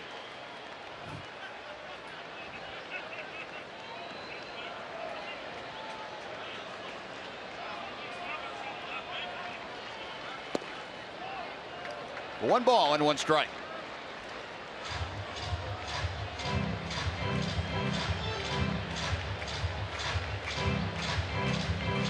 Carlos now, his last 3 ball games, has gone 6 for 10. couple of doubles in that span. 2-1 the count.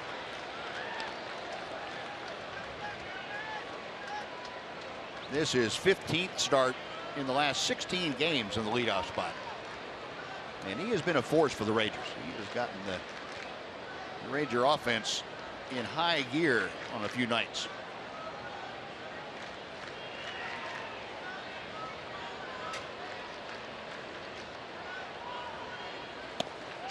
And that pitch is high. 3-1. We're talking about push to the playoffs.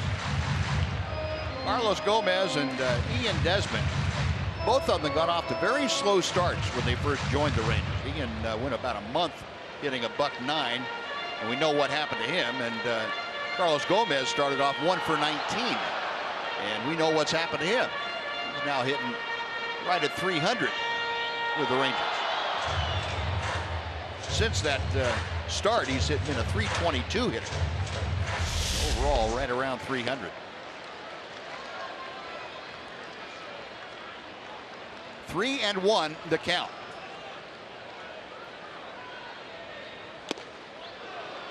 Check swing. It's a foul tip, and the count goes full.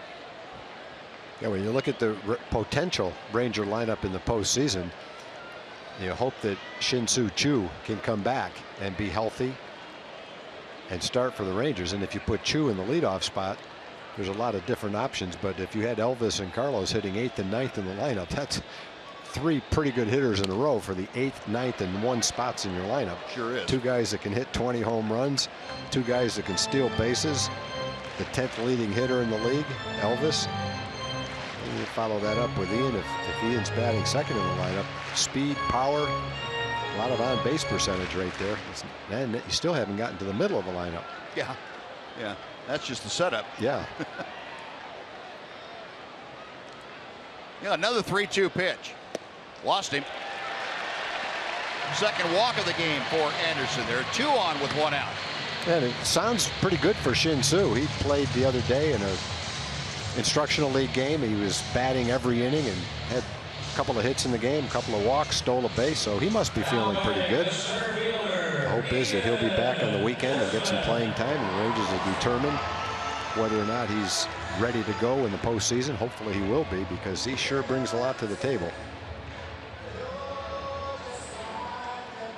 Now from Milwaukee, their pitching coach Derek Johnson out there to have a chat with the majority of the infield and the catcher Maldonado along with Chase Anderson. Yeah, Rangers, Shin-Soo was playing this afternoon as we got to the ballpark, and they said that, depending on how he came out from there, they'd either let him go ahead and play again tomorrow, and the Rangers are off, let him stay down there and play tomorrow, or bring him back and let him have the day off and hope that he can get out there on Friday night.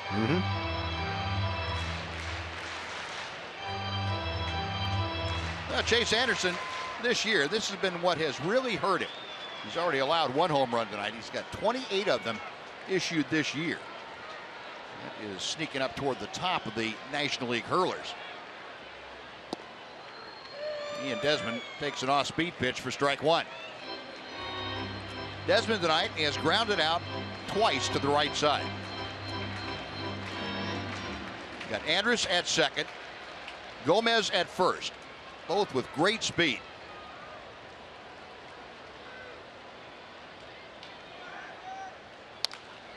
To right field, that's a base hit. Elvis being waved around third. Here comes a throw from Santana. It is high. Elvis is in, and Desmond makes it a 5-4 Milwaukee lead. Well, Ian loves to hit the ball to right field. He did that in the first inning to move a runner to third and almost got a double down the line. This time he shoots the ball into right field. Santana has a nice arm. Saw him throw out a runner at the plate last night. But it was a different runner trying to score on this one. Elvis is able to scoot around from second base on that base hit. Solidly hit ball to right field by Ian.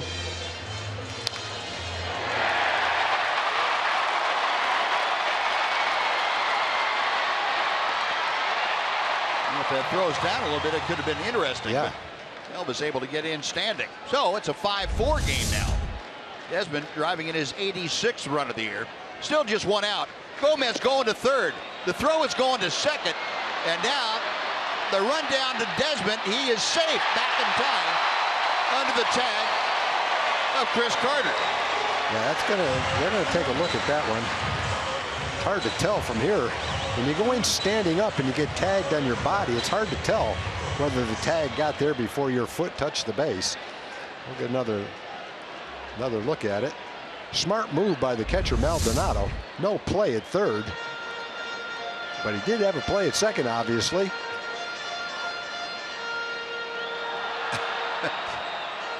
They're going to have a meeting on the mound. You saw what, here's a closer look at what the Milwaukee crew is taking a look at. That's not going to turn out well for the Rangers. I don't think so. No. They've issued the challenge, so there will be a video review. And I think the Rangers are going to lose this one. Desmond looked like he just got tagged on the upper arm and forearm by Chris Carter before that foot hit the bag. Well, the Brewers challenge, and it's brought to you by Ford tonight. Home plate umpire is the crew chief, Jim Joyce. First base umpire, Chad Fairchild, had the headsets on. They're in communication with the replay command center back in New York. Ian Desmond has already assumed a position in the Ranger dugout. He knows what the outcome of this is going to be.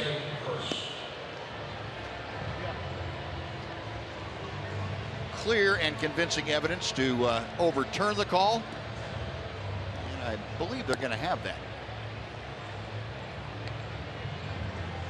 Adrian Beltre telling Ian Desmond, going back out to first. No. Yeah, the call is overturned. So that removes a stolen base from Carlos Gomez. The out goes 2-4-3. There are now 2 outs. Gomez down at third. Carlos Beltran is at the plate. And Chase Anderson now will work from the windup. And a looper to right field is going to be caught by the second baseman Villar. And that'll do it. Well, the Rangers had a very promising inning, come up with just a run scored with 1 left. After 4, 5-4 Milwaukee.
Baseball on Fox Sports Southwest is brought to you by your Texas Ford dealers.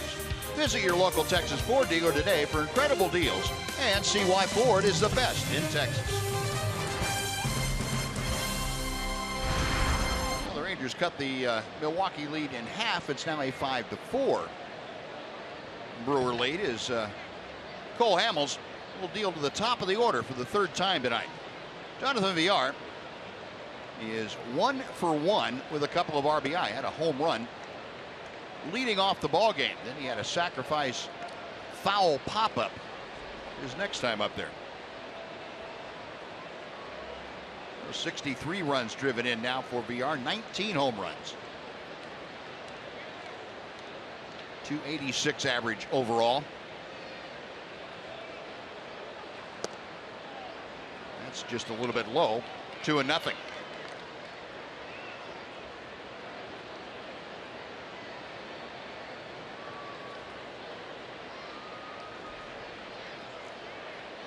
Hamels back to the plate. And a chopper foul.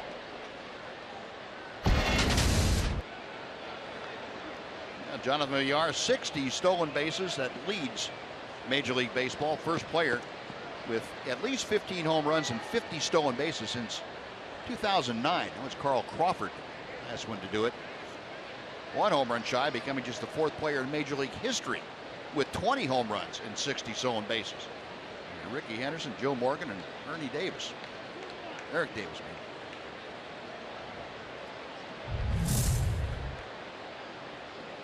maybe. 2-1. Good changeup.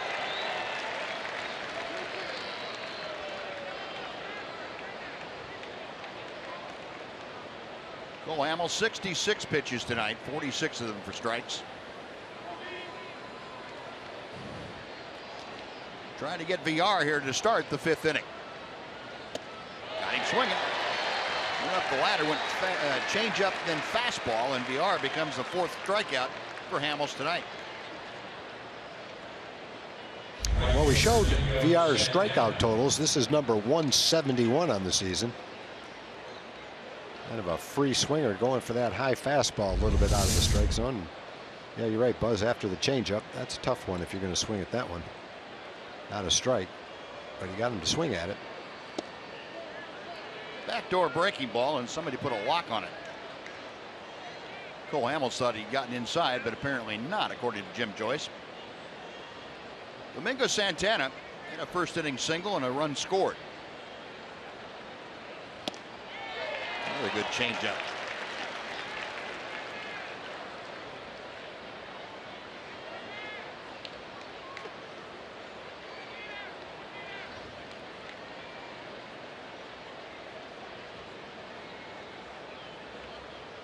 One from Hamels. Elvis has that go right under his glove. I think Elvis thought that Adrian Beltre was going to cut that off, and Adrian pulled up short. Elvis had that go right under his glove. It looked like Adrian went for the ball and deferred to Elvis. I'm sure he thought it would be a little bit easier play for Elvis. Adrian would have had to really stretch to get that ball and have a hard time throwing it. Ball just went underneath Elvis's glove.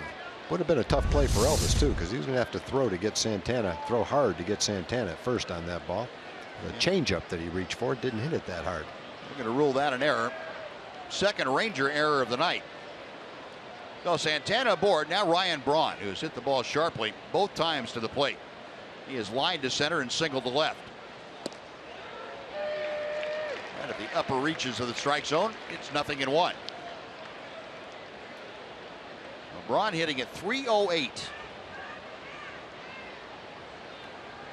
The OPS .913 on base plus slugging.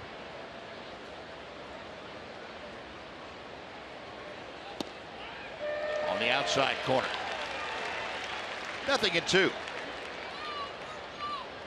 As we talked about here on Monday night when Braun started the first game of this series, a lot of speculation that he will be unloaded by the Milwaukee Brewers in the trade market this winter, and Ryan Braun quite upfront about his feelings about it. He said, hey, it's part of the business. If that's what they need to do to help the rebuilding process, he said, I'm all for it. Well, it looked like a couple of times this year he was going to go to the Dodgers. That's kind of his hometown team, so I don't think he'd be disappointed about that. All time with the Brewers, and franchise best with 285 home runs, 2nd in average, 3rd in RBI, and 5th in hits. He's put together quite a career in Milwaukee. 1-2 pitch. Beltre snares back to first, not in time. That time Cole got in on him a little bit. A soft line drive.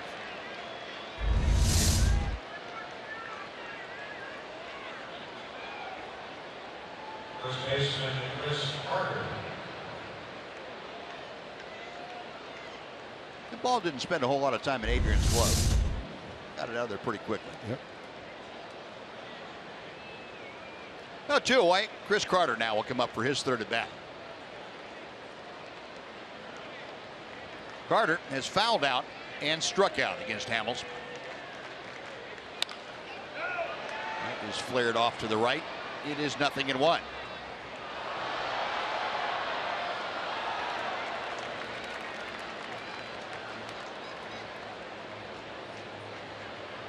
.39 home runs, 92 RBI for Chris Carter. Those are both career highs. 4th consecutive season for him to have 20 or more home runs. Did he go around? Yes, he did. That according to Chad Fairchild down there at first. 0-2.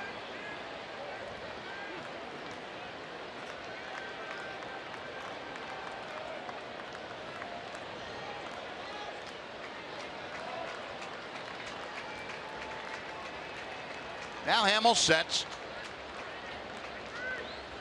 Got him swinging. Strikeout number 5 for Cole Hamels. 199 for the year. We have gone through half the ball game. 5-4 Milwaukee.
Well to right center toward the ball.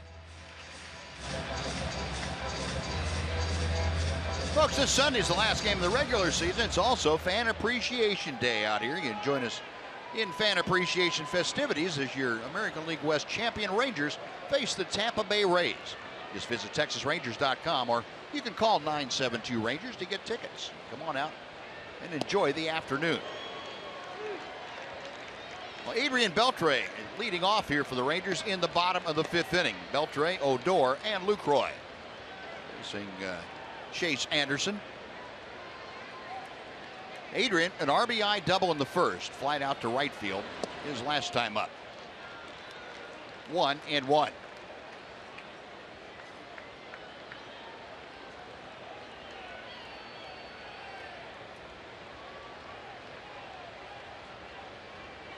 Anderson's 1-1 pitch. That's line to right. That's going to be up the alley. Over cutting it off is center field. Now Beltre is going for 2, and he's in with a headlong dive. That would have been a play. He tried to field that ball between his legs in center field. It almost came up with that play. That first dive by Adrian. You know, I think watching this from our vantage point up here, Tom, it looked like Beltre hit that in such a fashion he hooked it out there to right center field, which is really unusual. Watch center fielder when he goes after this ball. He gets to the ball and tries to catch it between his legs. I don't think I've ever seen a center fielder try that play before. That would have been a pretty fancy play. If he came up with it, Adrian would have had to go back.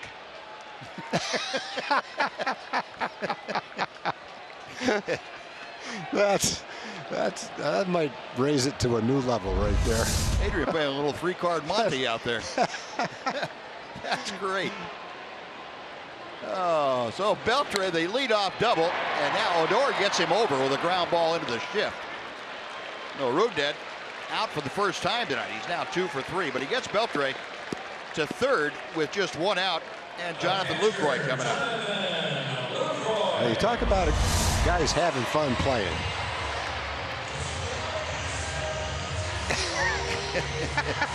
I like the infielder going right along with him too. I'll play the game. Oh, that's great. There's Orlando Arcia, the shortstop. He's about 20 years older than the shortstop, and shortstop said, "Hey, if the veteran wants to do that, I'll play along with him." No, 1 out, Beltre at third. He's carrying the tying run.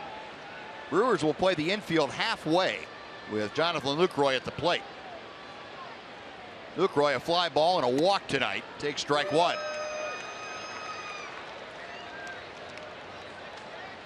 Now the hits are even at 8 this evening. Milwaukee with a 5-4 advantage. But Beltre just 90 feet away with the tying run.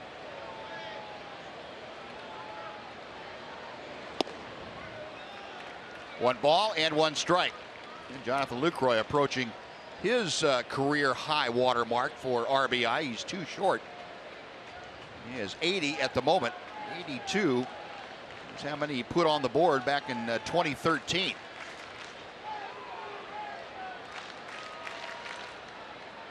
Anderson's 1-1. That's out of play.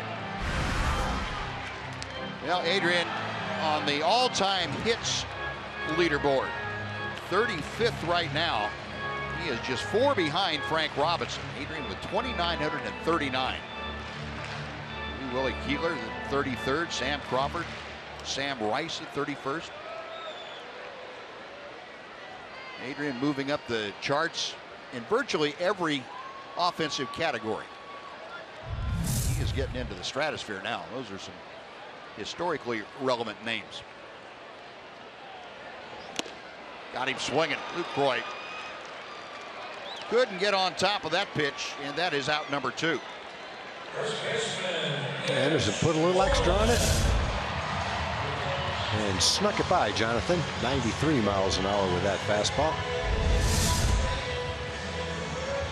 That's just the 2nd strikeout of the night for Chase Anderson. Oh, now with 2 outs, Mitch Moreland comes up. Both strikeouts have come with a man on third base and less than 2 outs. Rob Scahill getting loose in that Milwaukee bullpen. Changeup. Swinging, strike 1. Mitch has lined to right and flied to left. 0 for 2 this evening. Big overshift for the Brewers. Jonathan Villar way out in right field. Backing out of play, and very quickly, Chase Anderson with an 0-2 advantage.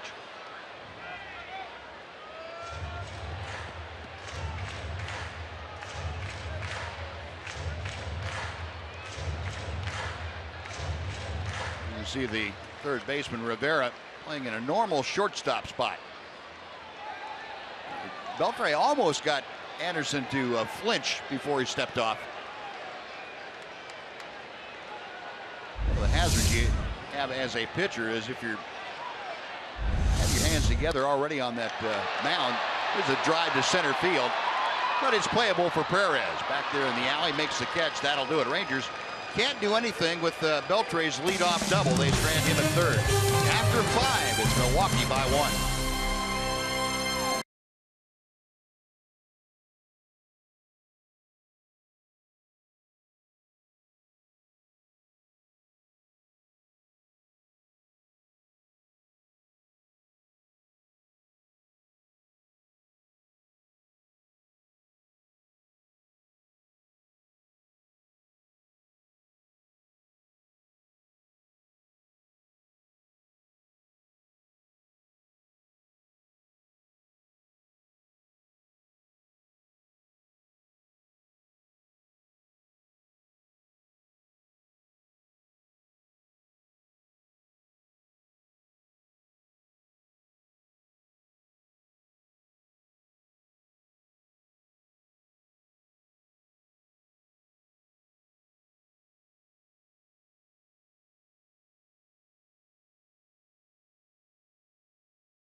Are now taking deposits for the 2016 postseason suite rentals.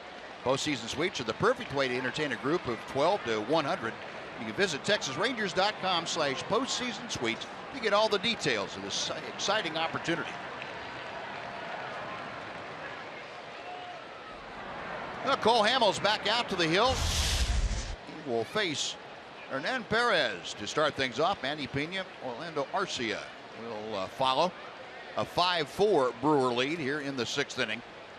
Perez 2 for 2 tonight, a single and a double. Cole Hamels able to drop that off-speed pitch in for strike 1.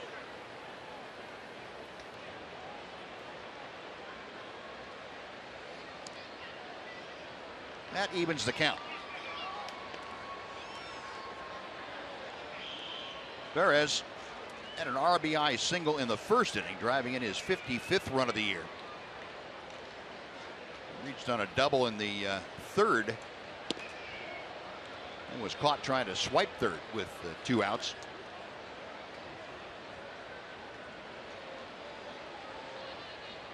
Two balls and a strike.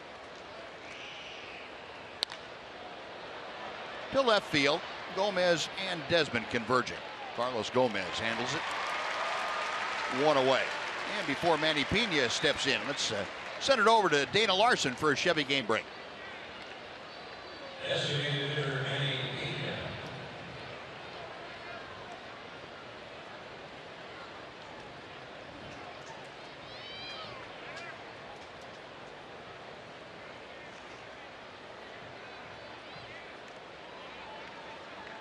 Yeah, thanks, Dana. Definitely one of the candidates, Dana. Maybe the front runner. Will it take anything away from Betts' chances to have Ortiz and Pedroia doing what they're doing on the same team? No. Well, yeah, it could. It could split the votes a little bit, but it shouldn't.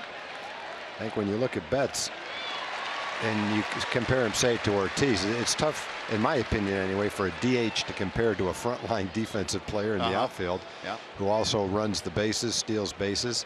Not taking anything away from Ortiz, but I don't think the one-dimensional player can compare to the all-around player, especially when the all-around player is putting up the numbers that Mookie Betts is putting up. Right. Well, Pedroia's been an MVP before, and he's having a great year. Yes, he is. Hanley Ramirez has driven in 110 runs, so he's not having a bad year either. They have a chance to have 4 guys in that club drive in 100. Yeah. They've got 3 guys in the top 5 in hitting.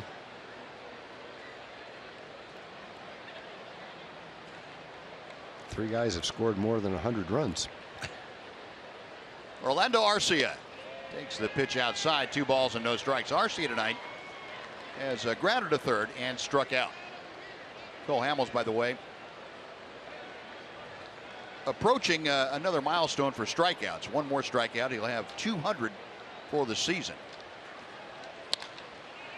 It's popped out of play.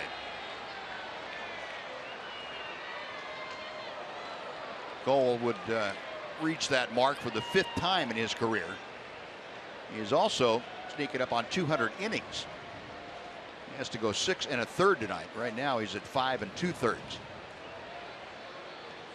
That would be the 8th time in his career he has had 200 or more innings. 2-2 to Arcia.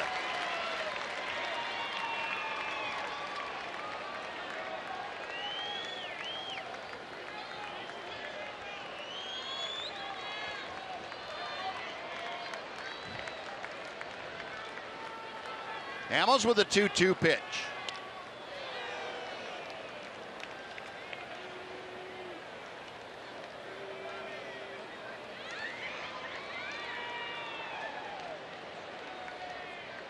'87 pitches for the Ranger left-hander tonight. Back to the plate he comes. And that's out of play to the right. Buzz, I was just talking to our producer, Kurt Dykert, about the MVP How's he doing? Possibilities. He offered some pretty good tips. You know, you mentioned Jose Altuve, and yeah, I think when you look at Altuve, it kind of goes along with what you're saying. If you took Mookie Betts away from the Red Sox, they still got a powerful lineup. Right. You take Altuve away from Houston, and you can kiss them goodbye, because not that they don't have a couple of other good players on the team, but Altuve's carried that team all year. And he's going to knock in 100 runs and lead the league in hitting. Yeah. So. That's a good point. They're not going to win. In fact, they probably won't go to the postseason either. But they've been knocking on the door all season long, and Altuve has been really the only reason why. Jeremy Jeffress up and beginning to loosen in the Ranger bullpen.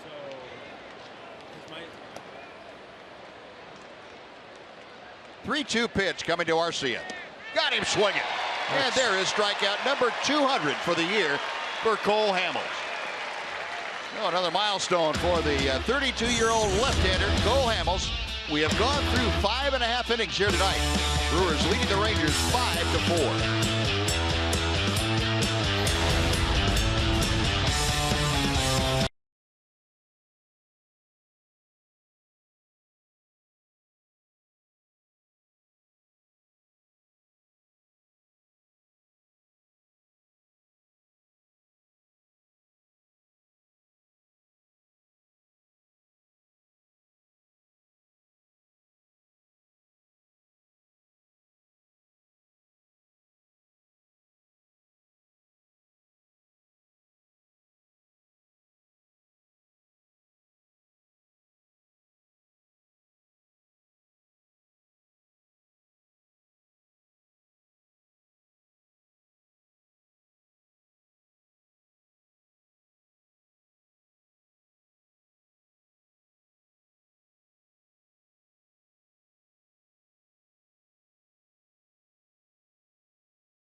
It's time now for the Sonic Slam Inning, brought to you by Sonic.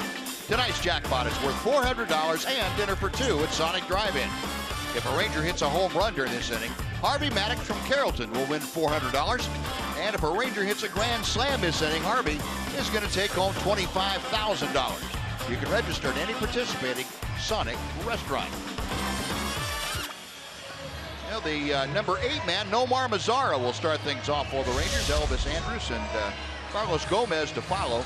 Rob Scahill has come out of the Milwaukee bullpen to take over for Chase Anderson.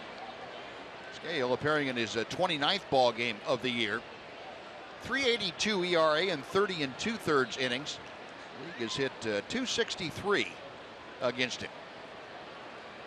So Chase Anderson worked 5 innings, gave up 4 runs, 3 of them earned, 8 hits, 2 walks, 2 strikeouts, and he leaves leading 5-4.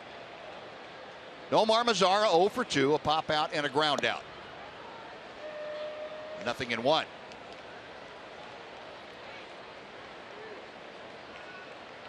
Nomar, as you can see, a .270 average as he leads off here in the 6th inning. Overshift on for the Brewers against Mazara. And Scahill missing badly. It's 1 ball and 1 strike. Torres again up and loosening in that Milwaukee bullpen. We saw Carlos Torres in Monday night's game.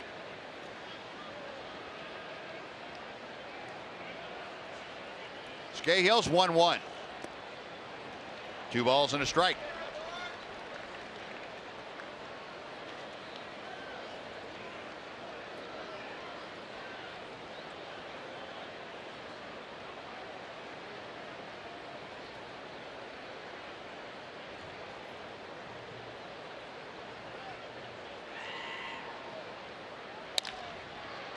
Chopper to the right side of second. That's where the shortstop RC is. And Zara is out number 1. Next to be Elvis Andrus. Elvis tonight has reached on an error and scored. That was in the 4th inning. Had a second inning single. He is 1 for 2 this evening.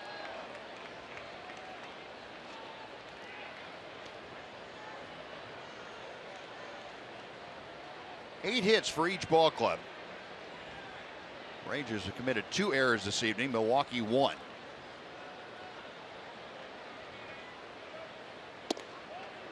Off the inside corner for ball 1.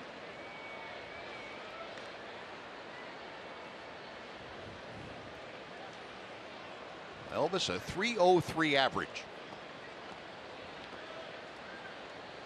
How about his on-base plus slugging? A .1271 in the last 11 ball games. Yeah, when you look at what Elvis has done in the month of September, he's going to be one of the candidates for Player of the Month when it's all over with if he finishes out the season strong.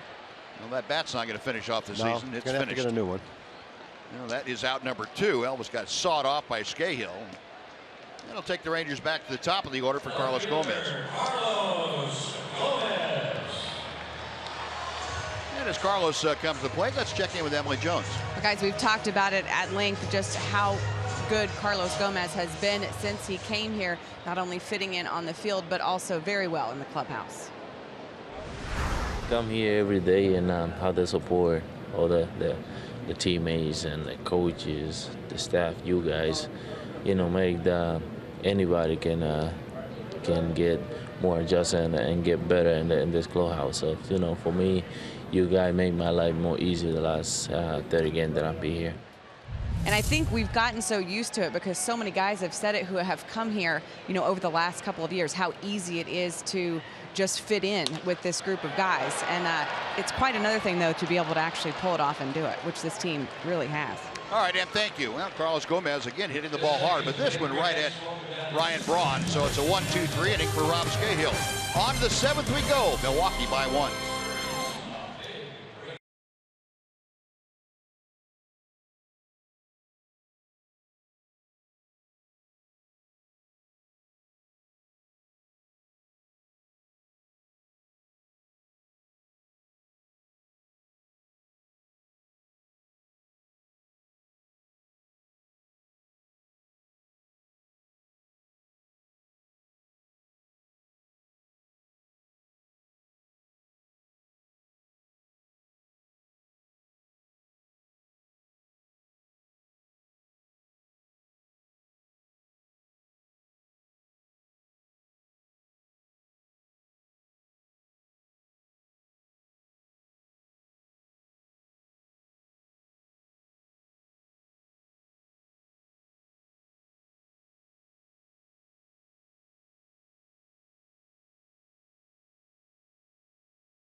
Game summary. Didn't take long for Jonathan Villar to make his presence known. The first pitch of the ball game. He hits his 19th home run of the year. Just like that, Milwaukee on top. But back come the Rangers. Rougned Odor ties the ball game. Gets the Rangers in front then in that first inning, 3-2 with his 32nd home run. Rangers trailing by a couple in the 4th. Ian Desmond driving home a run to get the Rangers closer. 5-4 at that juncture, and that's where we stand here in the 7th inning. Cole Hamels back out to the hill, and he is dealing to Martin Maldonado. Cole has now pitched 199 2/3 innings this year. Next out he gets will secure another 200 inning pitch season for him. Maldonado, though, is 2 for 2 tonight, a pair of singles. Hits that one hard, just outside the bag at third.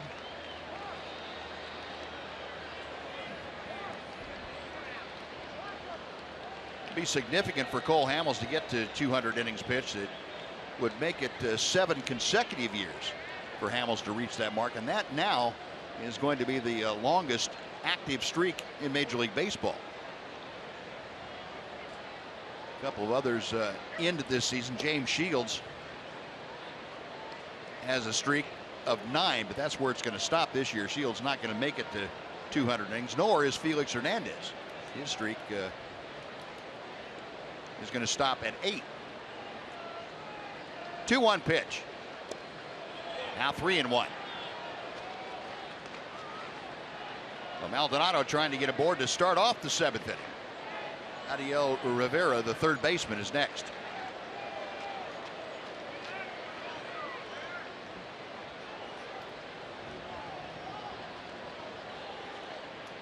Hamels to the plate. 3-2. Cole has also had a double play turned behind him tonight. That is the 19th that the Rangers have turned in support of Cole Hamels this year. And that ties his high water mark for his career. Time called momentarily.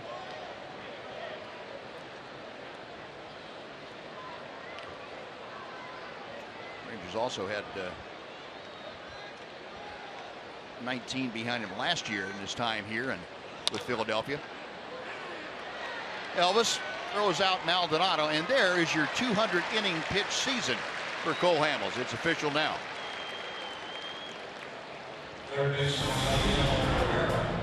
Now let's take a flashback. Every time we see the Milwaukee Brewers here, we'll take you back to April 11th, 1994. The first ball game played in this ballpark.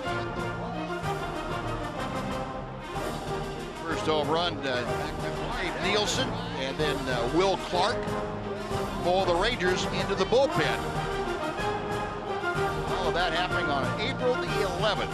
Some 22 years in the past. You have to go a long time before you ever see a better anthem than Van Cliburn playing the national anthem. Yeah. That was tremendous.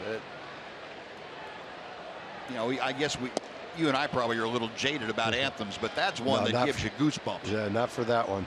Man. You know, as many anthems as we see and have seen, you still admire a great national anthem, and you see them all season long. But the ones that are really great stand out, and that was at the top of my list. Yep, me too. To see someone that renowned worldwide at what he does in this setting out on the baseball field playing the national anthem is beyond words. 2 balls and 2 strikes now as Rivera swinging over the top of that pitch. Over the last few years, one of the ones I've liked as much as any has been performed a number of times in Surprise, Arizona by the guy that plays the trumpet. Yeah. I mean, that guy is at the top of the list too. Right center field, that's hit pretty well. Mazzara back on the track, pulls up right in front of the Globe Life sign to haul that shot in 375 feet from home plate. Rivera, a long out number 2. Yeah, that might have been the longest ball Rivera has hit in his life.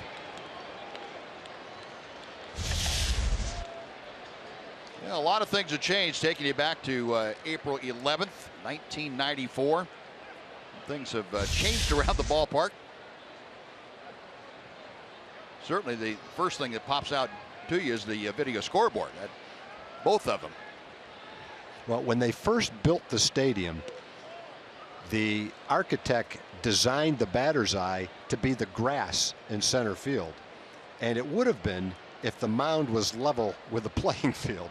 But as soon as a pitcher went to the top of the mound, it was obvious that the ball would be let go out of his hand above the grass. And then they had to build the wall quickly during the season up on top of the grass. And then that wasn't enough. And so they had to use tarps and block out some of the white on the office building right beyond that. And eventually it was done. And since then, the structure has been built above the grass, which serves as a very good batting eye. You see, if you look out there, you can see the black tarps. It's a row of tarps. It looks like it's way above the green, and it is technically, but when you got in the batter's box and looked at it, it touched the green. It was just kind of an extension of the green. And there's a little bit of dark coloring above the structure now to make sure that you can see the ball well. Yeah, that's all painted out there now, what you see in the superstructure. It's all painted. Yeah. That would have been okay if you had about a 3-foot 8-inch pitcher. Can't pitch out there if you're over 4 feet tall. But I can remember when Tom Schieffer brought us out to look at the park, he asked me to stand at home plate and got someone on the mound to throw a ball, and it was pretty obvious that the ball was coming above the grass and caused some scrambling to redo that background. Well, Cole Hamels has a 1-2-3 inning. We will take the stretch tonight with the Brewers leading by 1.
Tonight's greater coverage of baseball brought to you by T-Mobile.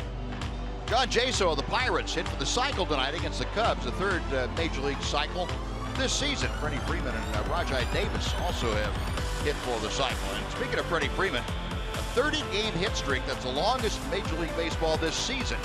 Rays franchise record goes back to 2011. Dan Uggla, 33 games. So Freddie Freeman sneaking up on that, or charging up on that, if you will. It's also Jaso hit the first cycle at PNC Park in its history. Carlos Torres out for his 70th appearance of the year for the Brewers. He is on now to take on the Rangers here in the 7th inning. Ian Desmond, Carlos Beltran, and Adrian Beltre. Ball 1 is low and inside. Desmond 1 for 3, had that RBI single his last time up. Mentioned Carlos Torres worked an inning here on Monday night. That is a bit wide. Gave up 2 hits, but not a run in the. He worked the 7th inning on Monday night also, and Ian Desmond faced him and struck out that time. Head of the count here, 2-0. Now 2-1 on the foul ball. I think Ian would love to have that pitch back again.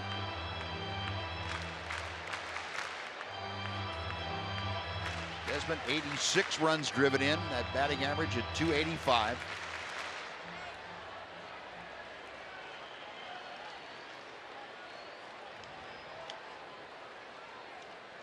All the way to the backstop. 3-1. Well, Desmond tonight taking the ball the other way. That was to move Carlos Gomez from second to third. Next time up, kind of got it off the end of the bat, but still trying to do the same thing, going to right field. And then the third time up, it paid off with an RBI as he shot one past Chris Carter at first. Elvis Andrus scoring from second. And Desmond takes a strike here to fill the count. So Ian trying to lead off by getting aboard here in the 7th inning. Carlos Beltran is in the on-deck circle.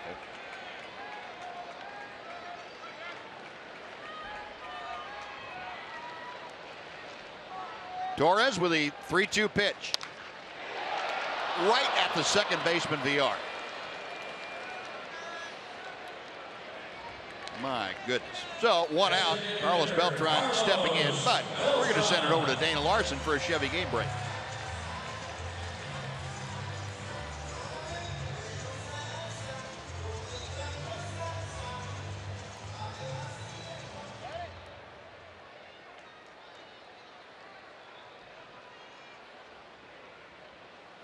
All right, Dana, thank you.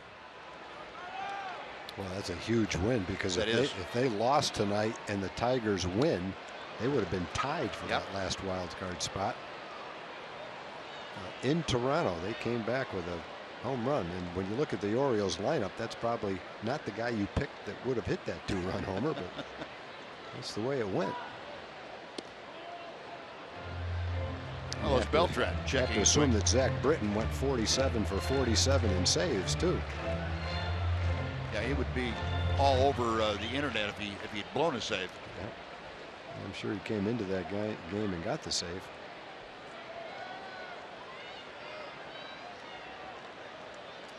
Beltran tonight an 0 for. He's gone 0 for 3. A couple of pop outs and a strikeout. And that pitch is outside. 2-1. Now the playoff picture right now, with Boston, Cleveland, and the Rangers, the division leaders / winners. Wild card race. Toronto now just a 1-game lead over Baltimore. Baltimore a 1.5 games over Detroit, pending the outcome of that Detroit-Cleveland game. They are in a rain delay again in Cleveland.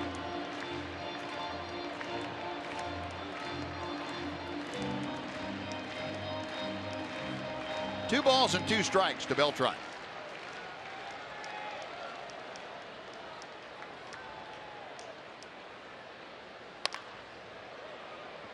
We will try another 2-2 pitch.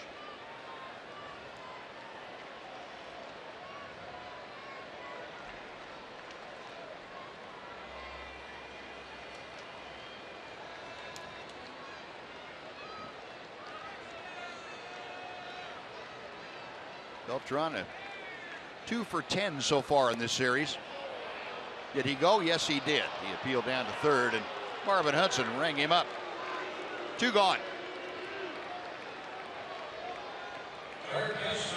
Adrian Beltre. So now Torres will go to work against Adrian Beltre. And Adrian, with the 2 doubles tonight, has gotten to within 1 click of the 300 level. He's at 299 currently. The OPS, the on-base plus slugging, continuing to rise for Beltre, out to 878.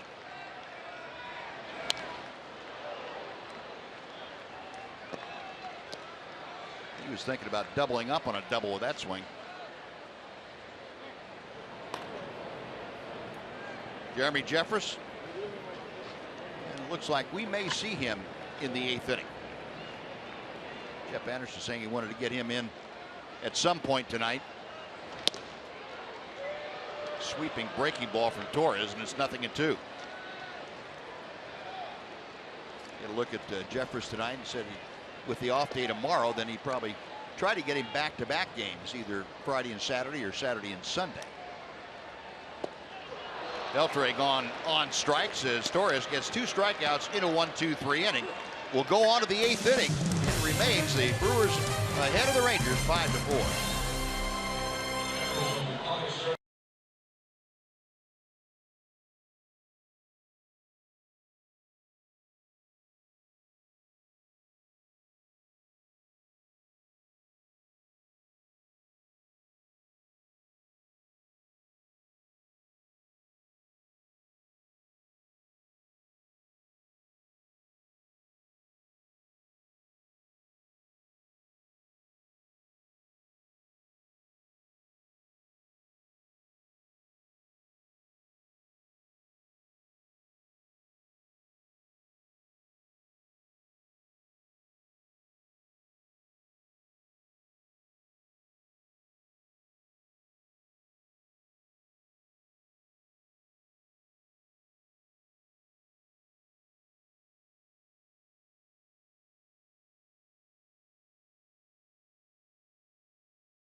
Buzz and Tom, time for a Progressive fan of the game. It's our good friend Jim Mitchell back from Mount Pleasant. Turn around, Jim. Turn around. There we go. Jim turned 100 years young just a couple of months ago, guys. And he still bowls, yes, standing ovation right here. Still bowls twice a week, exercises 45 minutes a day. Jim, give us a tip on long life you live. Give us a tip. Well, I was lucky. My mother lasted to 99 years old. Oh, wow. So she left me good genes. There we go. Well, here's the bag. Congratulations. I understand you're still dancing pretty good. Let's see it. Let's see it. Okay, where's this dance for? Oh, well, there's Denise, a longtime season ticket holder there. All right, Jim. There you go. Dancing the night away here in the aisle here, Buzz. All right, there we go. Well, careful, Jim, careful. 100 years young. Hard to believe. Way to go, Jim. Good job, guys. Nice going, Doxy. That is something. And they are indeed dancing in the aisles.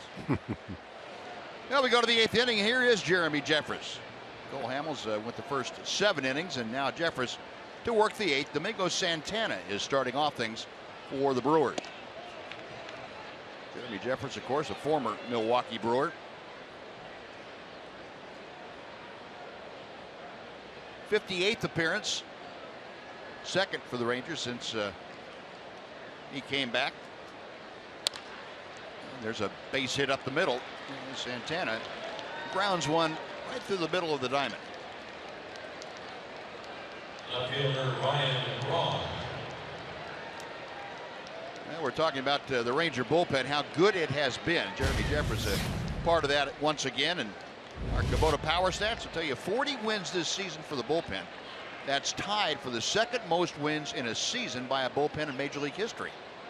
The Dodgers, when they were in Brooklyn back in 1953, had 41. The Rangers now tied with the 2009 Yankees with 40 bullpen wins. They also have a scoreless streak of better than 24 innings alive tonight. Braun, maybe a double play grounder to Beltre. Odor back to Moore. Second double play turn tonight by the Rangers.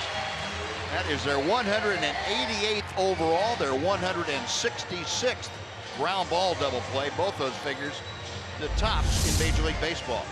Smoothly done. Adrian gets rid of it quickly. Perfect throw to second base. Rignet guns it back to Mitch. Easily done. Well, the base is empty now. Rignet have a smile on his face. Said, "Thank you very much for the throw. Appreciate it. Hit me right in the chest with it." Chris Carter, 2 strikeouts and a foul pop out tonight.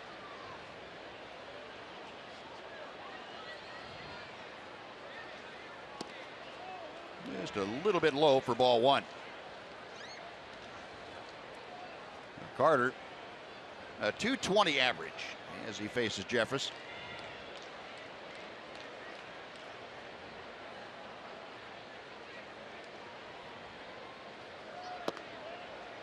Breaking ball, that's just off the plate, and it's 2-0.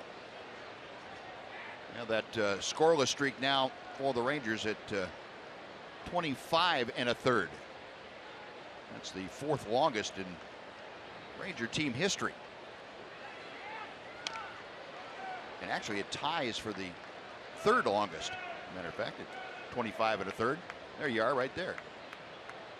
Current streak tying with the July 2013 streak at 25 1/3.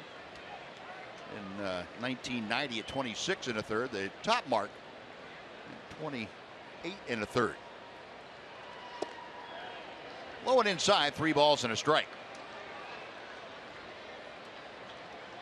Carter, the number 4 hitter, he'll be followed by Hernan Perez.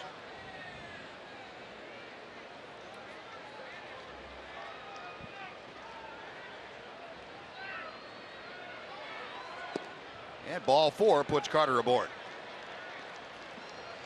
No 2-out walk. Perez now coming up.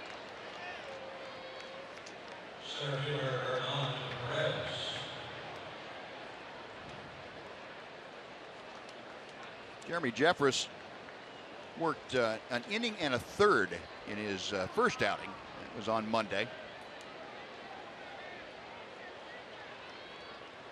He had 1 strikeout. Retired all 4 that he faced. Perez tonight 2 for 3, a single and a double. And Elvis will take care of that. On to Odor, and that'll do it. No runs, a hit, 1 man left. As we go to the bottom of the 8th inning, Rougned Odor is going to lead things off, and he pounded one into the wedgie his first time up tonight.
Inning rally if they want to take this series over the Brewers. This is the finale of a 3-game set between these two teams. The final home series of the regular season and the final series of the regular season will take place beginning Friday here on Fox Sports Southwest. 6:30 coverage begins with Rangers Live as Evan Longoria and the Tampa Bay Rays come to town. Yu Darvish gets the ball in the opener. There you see the numbers for those two. Things get going once again. 6:30 with Rangers Live, then a 7 o'clock first pitch. A big thank you to the fine folks at AT&T High-Speed Internet for getting us ready for the opener between the Rays and the Rangers, guys. All right, Em, thank you. Now, Corey Knebel, former Ranger farmhand, on now. Knebel appearing in his 33rd game of the year. He's a native Texan down in the Austin area. 1-3 his record. Dealing to Rougned Odor. Yeah, Knebel's calling card is an overhand curveball, which is an excellent pitch for him. Also, when he was with the Rangers and before then, had a fastball that reached the mid-90s. Got a good arm, a lot of potential. He signed originally with the Detroit Tigers by some guy named Tom Grieve. That was my son Tim. Yeah, he's out of the University of Texas. Yep. That last curveball was a good one. 0-2 pitch. And he heats it up at 97 upstairs for the strikeout. That will take you back our high-speed internet replay from AT&T. Chase Anderson serving it up to Rougned Odor back in the first inning. Line drive home run into the wedgie for a 2-run blast.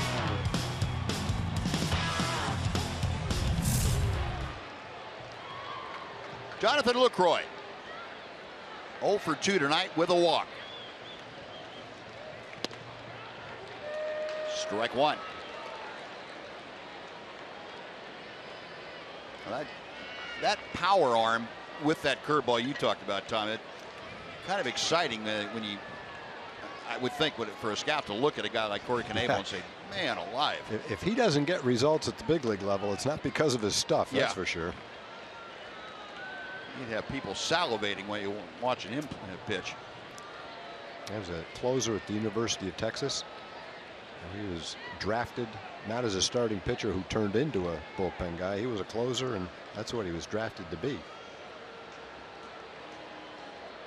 He had pretty good shoes to fill. He had 37 saves while he was down at UT, and that was second only in school history to Houston Street, who's not too shabby. Nope. 1 ball and 2 strikes to Lucroy. Knebel, just a 24-year-old still, and he's been around, giving folks a pretty good idea of what he features. He was with the Rangers a short period of time and went over to Milwaukee in the trade that brought Giovanni Gallardo to Texas.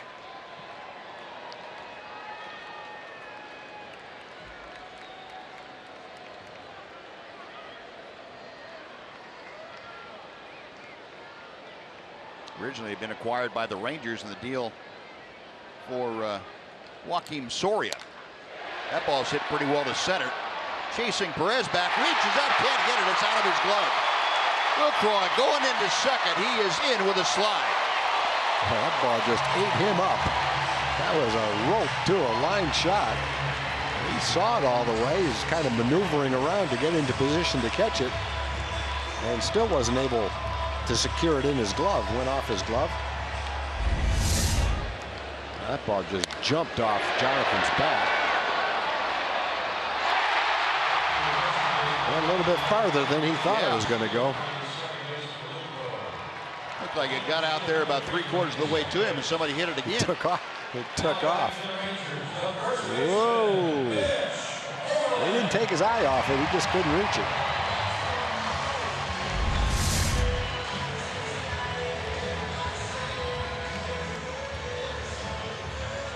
No, Delino DeShields now takes over as a pinch runner for Jonathan Lucroy, and Delino carrying the tying run out there at second base. Still waiting to hear how that play was ruled. We'll get that to you as soon as we're made aware of it.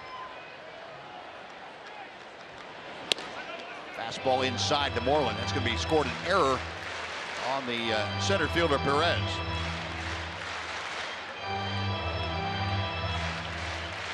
Well, Mitch up there, 0 for 3 tonight. He has flied out 3 times.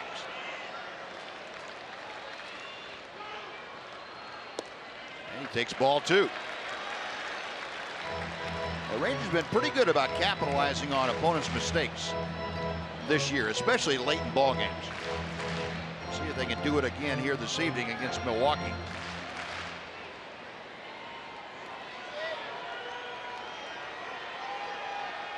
DeShields with great speed out there at second.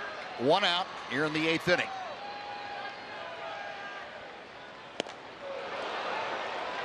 Two and 1.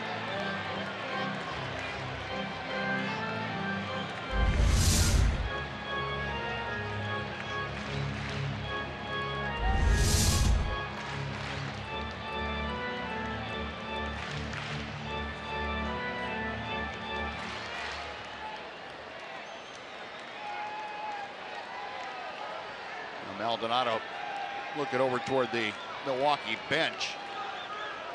Now he's back down there, ready to flash the signs out.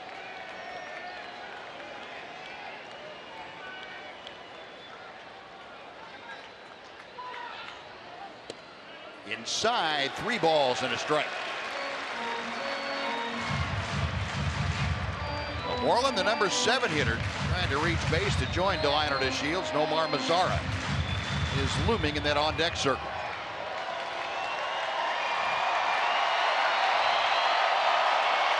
Crowd of better than 36,000 starting to make some noise here. Chuck Morgan, the director of in-park entertainment, imploring them to make some noise. They actually didn't need much of an impetus. They had that pretty well. Now that is an intense fan. He is into it for sure. He's already with that glove up there, too, just in case. I think he's imagining himself in this game. Knebel able to drop that breaking ball in to fill the count to Moreland. Yeah, he was missing with his fastball. The strike that he had, Mitch swung at a pitch high and out of the strike zone, so to locate the strike zone, came in with a curveball. Saw our Fox tracker, those pitches all around the periphery, and got that breaking ball right in the heart. So 3-2 with one out.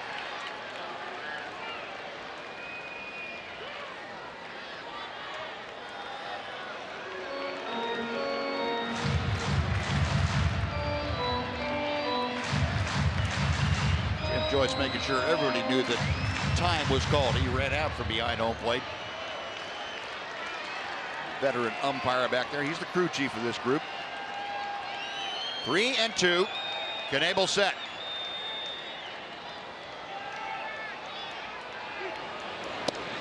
Outside, ball 4. Moreland draws the walk. 2 on with 1 out from Mazara.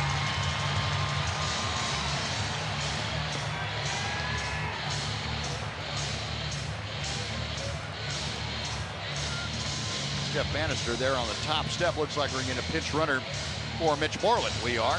Jared Hoying has grabbed a helmet. He has stretched his legs out. He is now at first base. The Rangers with DeShields at second, now Hoying at first.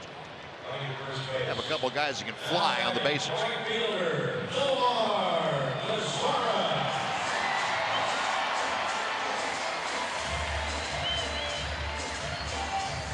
48 come from behind wins this year. That is the most in Major League Baseball.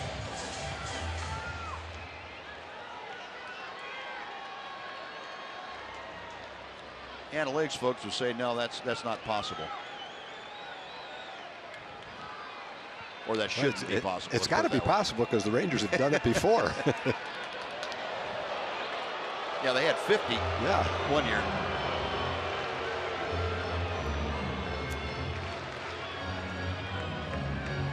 Now Delano Shields getting into Corey Knebel's head out there a little bit.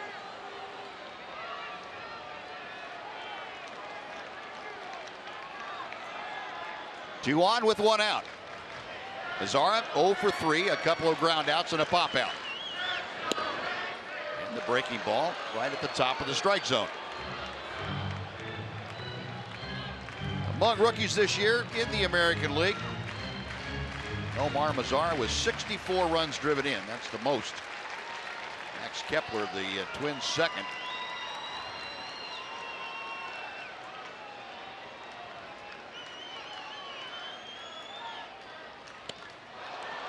Throw down to second and back in time. Delino DeShields. That was a pretty accurate throw. Sure was. Martin Maldonado, he's shown a good arm in this series, the 2 games we've seen him catch.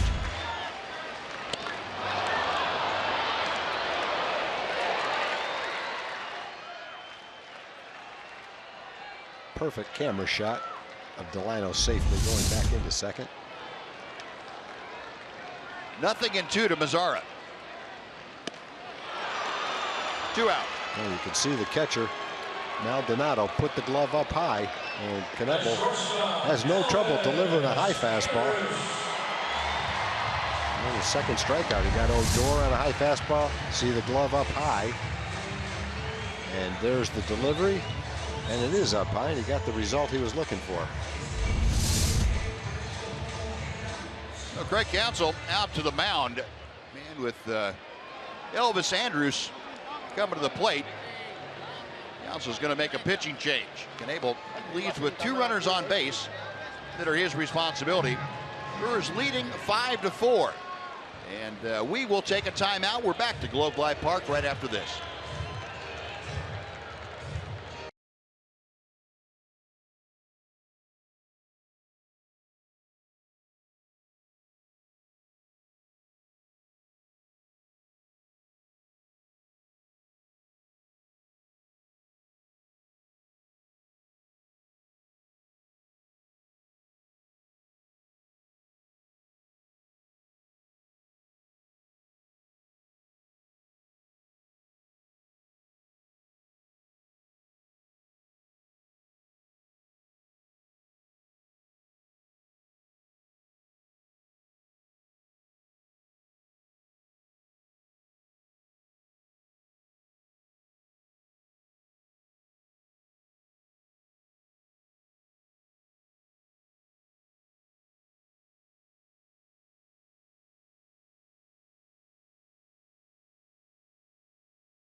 Gear up with the official 2016 postseason look. Visit Texas Rangers team store in Fort Worth at Sundance Square or the Majestic Grand Slam shop right out here at Globe Life Park. See hours and store information at texasrangers.com/retail. Well, during the pitching change, Rangers huddling up and talking with Anthony Iapoce, the hitting coach, along with Elvis Andrus and Carlos Gomez. Jonathan Lucroy holding court with Adrian Beltre there, going over the scouting report on Tyler Thornburg, who has now come into the ballgame. He is the Milwaukee closer, and if anybody knows him, should be the guy that caught him. Jonathan Lucroy given the last-second instructions, and Elvis went up there and took a breaking ball for strike one. Yeah, one thing you can do is look at the stats and know he's been pretty dominating. 64 innings and a 144 opponent's batting average. Yep. 85 strikeouts. So I don't know if the curveball is a strikeout pitch, but he's been striking out a lot of guys coming into his own this year. 85 and 64 and 2/3. Wow. Pretty good ratio. Down and away at 95, 1 ball and 1 strike. And Elvis in these situations this year has hit .376 with runners in scoring position. 54 of his 68 RBI have come from these particular situations. And lately, he's been even better. 1-1 pitch to him. Up the middle into center field. He gets it done again. Here comes DeShield. The throw, the slide, he's safe. We've got a brand new ball game tied at 5. Well, he's got a mid-90s fastball up and out over the plate, and he drilled it back through the middle. Elvis, within the last few days, has gotten his average over 300, 302 coming into the game, 10th in the league in hitting, and 2 more hits tonight, including another one that counts with men in scoring position. Men in scoring position, 2 outs after the 8th inning. Can't say enough about how Elvis has come through in the clutch. If he was in a different spot in the order and was getting these same hits with men in scoring position, Buzz, we were talking about this the other day. Yeah. He'd have about 90 runs batted. Oh, in. yeah, without a doubt. He just hasn't had the opportunities. He got the approval of his left side infield mate, Adrian Beltre. So we start again, and here's Carlos Gomez taking a breaking ball for strike 1. Elvis, I was mentioning lately he's been even better. You go back to the middle of June, the last week of June, I should say, 24th to be exact. Before that base hit, he was hitting .431 in these situations, so that's gone up a bit. 1-1 to Gomez. See if Carlos can break this deadlock. 2 for 3 tonight. Single, a double, a walk. He has scored a run, and the out he made was a line drive that was scalded to left field. 2-1.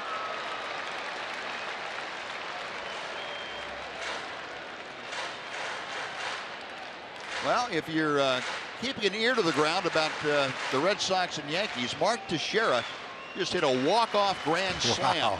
Tex is going out in style. Boy, he is, isn't he? Tex hit a home run the other day. I think it was in Toronto. There's a drive. Speaking of a slam, goodbye. Carlos Gomez, a 3-run bomb. The Rangers lead at 8-5.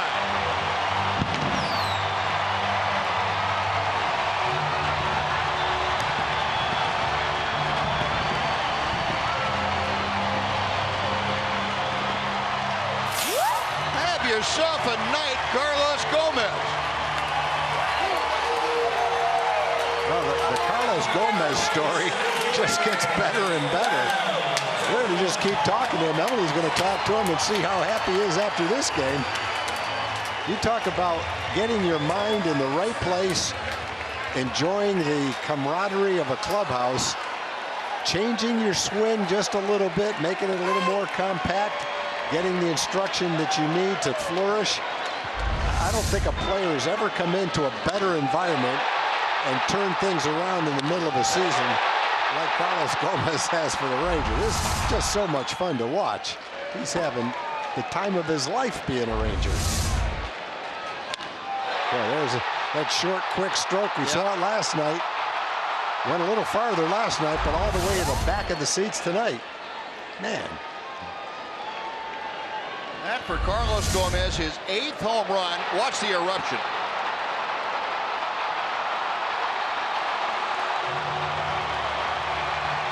That registered about a 5.6 on the Richter scale. There's no one on the Ranger team hitting the ball harder than he is. Ian Desmond gone on strikes, but the Rangers strike. 4 runs in the inning. We'll go to the 9th inning. Rangers on top. 8-5 thanks to Carlos Gomez and the 3-run blast.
Well, in case you're just joining us, the Rangers have done it again, coming from behind to take the lead in the late innings once again. Dana Larson here reminding you we've got the postgame show coming up right after the game. How about the Rangers 1 and 9 hitters in that last inning? We'll talk Carlos Gomez and Elvis Andrus, no doubt, in the postgame show. Mark McLemore, Pudge Rodriguez here to look back at Cole Hamels' night as well. We'll hear from Jeff Bannisters and the key players in the clubhouse and take a look around all of the other pivotal AL and wild card action that we've got here tonight. All that and much more ahead on the postgame show, guys. All right, Dana, thank you. Yeah, it has been a wild and woolly couple of minutes. My goodness. That's one thing, Buzz. You know, you talk about the comebacks, and the Rangers had a season where they had more comeback wins than this, but I don't think they had more late inning comeback wins than this. I agree with you. You know, after the 7th or 8th inning, it's just one right after the other. Jeffries deflects it to Elvis, and he can't come up with it. And it's going to be a base hit off the glove of Jeffries, and Elvis tried to make the bare hand pickup. Couldn't get it done, so Manny Pena is aboard to start off the top of the 9th inning. Yeah, and with Pena running, I'm not sure that Elvis had to bare hand this ball. I think he had time to get it with his glove and make the play on the run. Yeah, I think you're right. In hindsight, He was still rolling pretty well. It was hard to get a grip on the ball when it was rolling quite that hard. Matt Bush loosening in that Ranger bullpen. You remember that Sam Dyson last night had a 28-pitch inning in the 9th when he got his 37th save, so unavailable tonight. Here's the deflection, and you judge for yourself. Now that's got to be a split-second decision. You got to keep that in mind. Yeah, I think Elvis made the decision based on the ball caroming off the pitcher and rolling toward him that he was going to have to do it quicker than that. But I think if he took into account who was running, how fast the ball was rolling, he might choose to do it with his glove. At the same time, he probably feels like doing it the way he did do it. He still could have gotten in his hand and made the play. No, defensively now, Ryan Ruiz taking over at first base for Mitch Moreland. Jared Hoying, pinch runner, staying in the ball game, taking over in right field. You saw Robinson Chirinos behind the plate. Pitch in tight to Arcia. 2-1 now.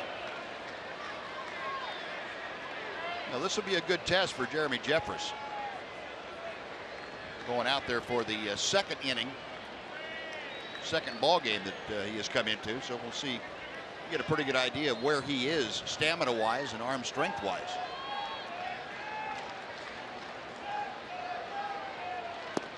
Misses low, and it's 3-1.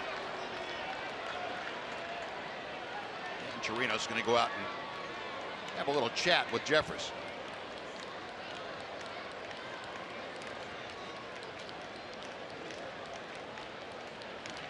Jeremy out for 3.5 weeks. Said he was able to work out a bit and do some throwing, but mostly throwing against a wall. Not real good conditioning.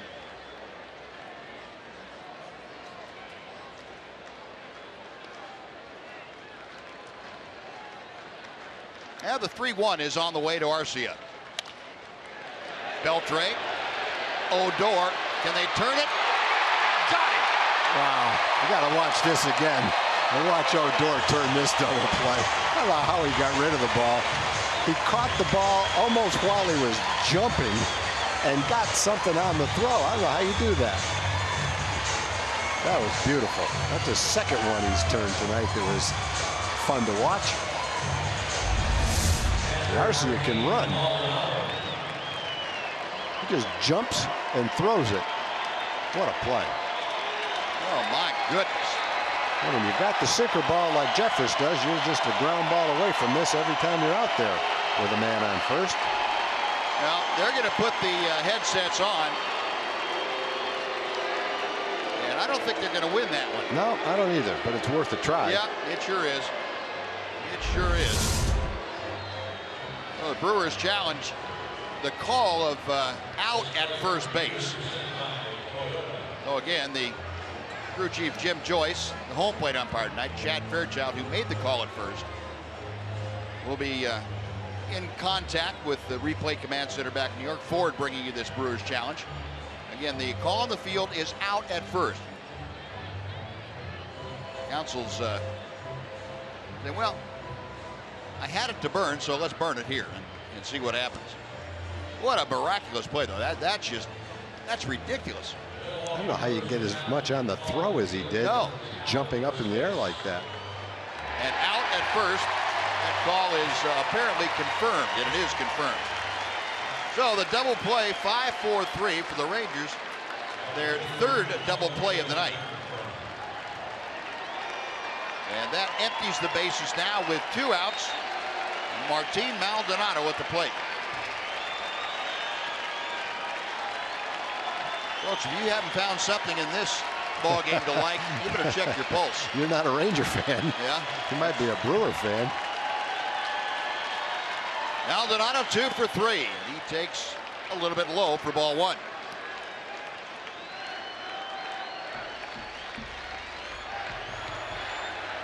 The Rangers trying to make it 2 out of 3 over Milwaukee. Jonathan Lucroy contributing against his former team. 2-0.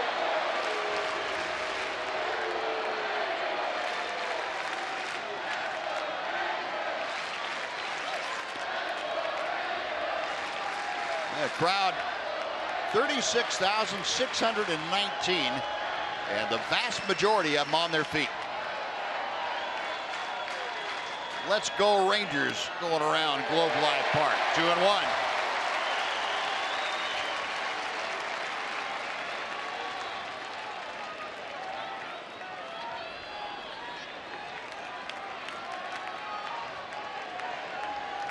Phone has been a very versatile tool now. A lot of recording going on. A lot of video of this. 2-2. The folks, the fans even getting their they're cheering into postseason shape. Cheers getting louder and louder. Jeremy Jeffress trying to lock it down. 2-2. A little tapper that will go foul. We'll come back and try it again.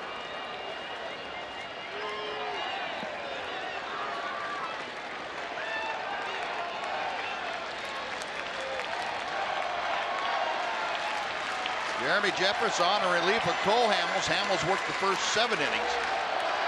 Gave up 5 runs, only 3 of them earned. 8 hits, no walks, 6 strikeouts. Jeffress on now trying to shut down the Brewers in the last 2 innings. Chopper to third. Beltre across the diamond, and that is a winner. Comeback win number 49 in this comeback year for Texas. Jeremy Jeffress gets the win in relief and closes out his own victory. And it was again Carlos Gomez with a 3-run bomb that was the margin of victory for the Rangers here tonight. Carlos with his 8th home run in a Ranger uniform. A 3-run blast in the 8th inning of a 5-5 game that propelled the Rangers onto the win tonight. And Carlos Gomez getting 8 home runs in his 31st game is all. He had 5 home runs in 85 ball games for Houston. Yeah, when you look at what Gomez and Lucroy have done as Rangers, they've hit something like 18 home runs, knocked in over 50 runs, about 54 or 55 runs, and only 250 combined at bats. Yeah. That is amazing. Well, guess who Emily Jones has? Yeah, take it away. Yeah, Carlos Gomez, that poor baseball. You crushed it. I mean, just I'm seeing that pitch, and I don't try to do too much. Just throw my head on it, and that's what I did. And I hit it well. So, you know, it's a big win for us today, and we have to keep it going. We still 3 games remain to end the season, to start the postseason. Lucroy give you any tips on Thornburg before you headed out there? Of course, but I know a little bit about because I. Here we go.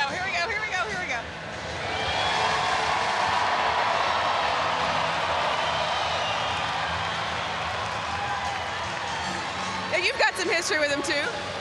I mean, you know, I played with him for 4 years, and I kind of know.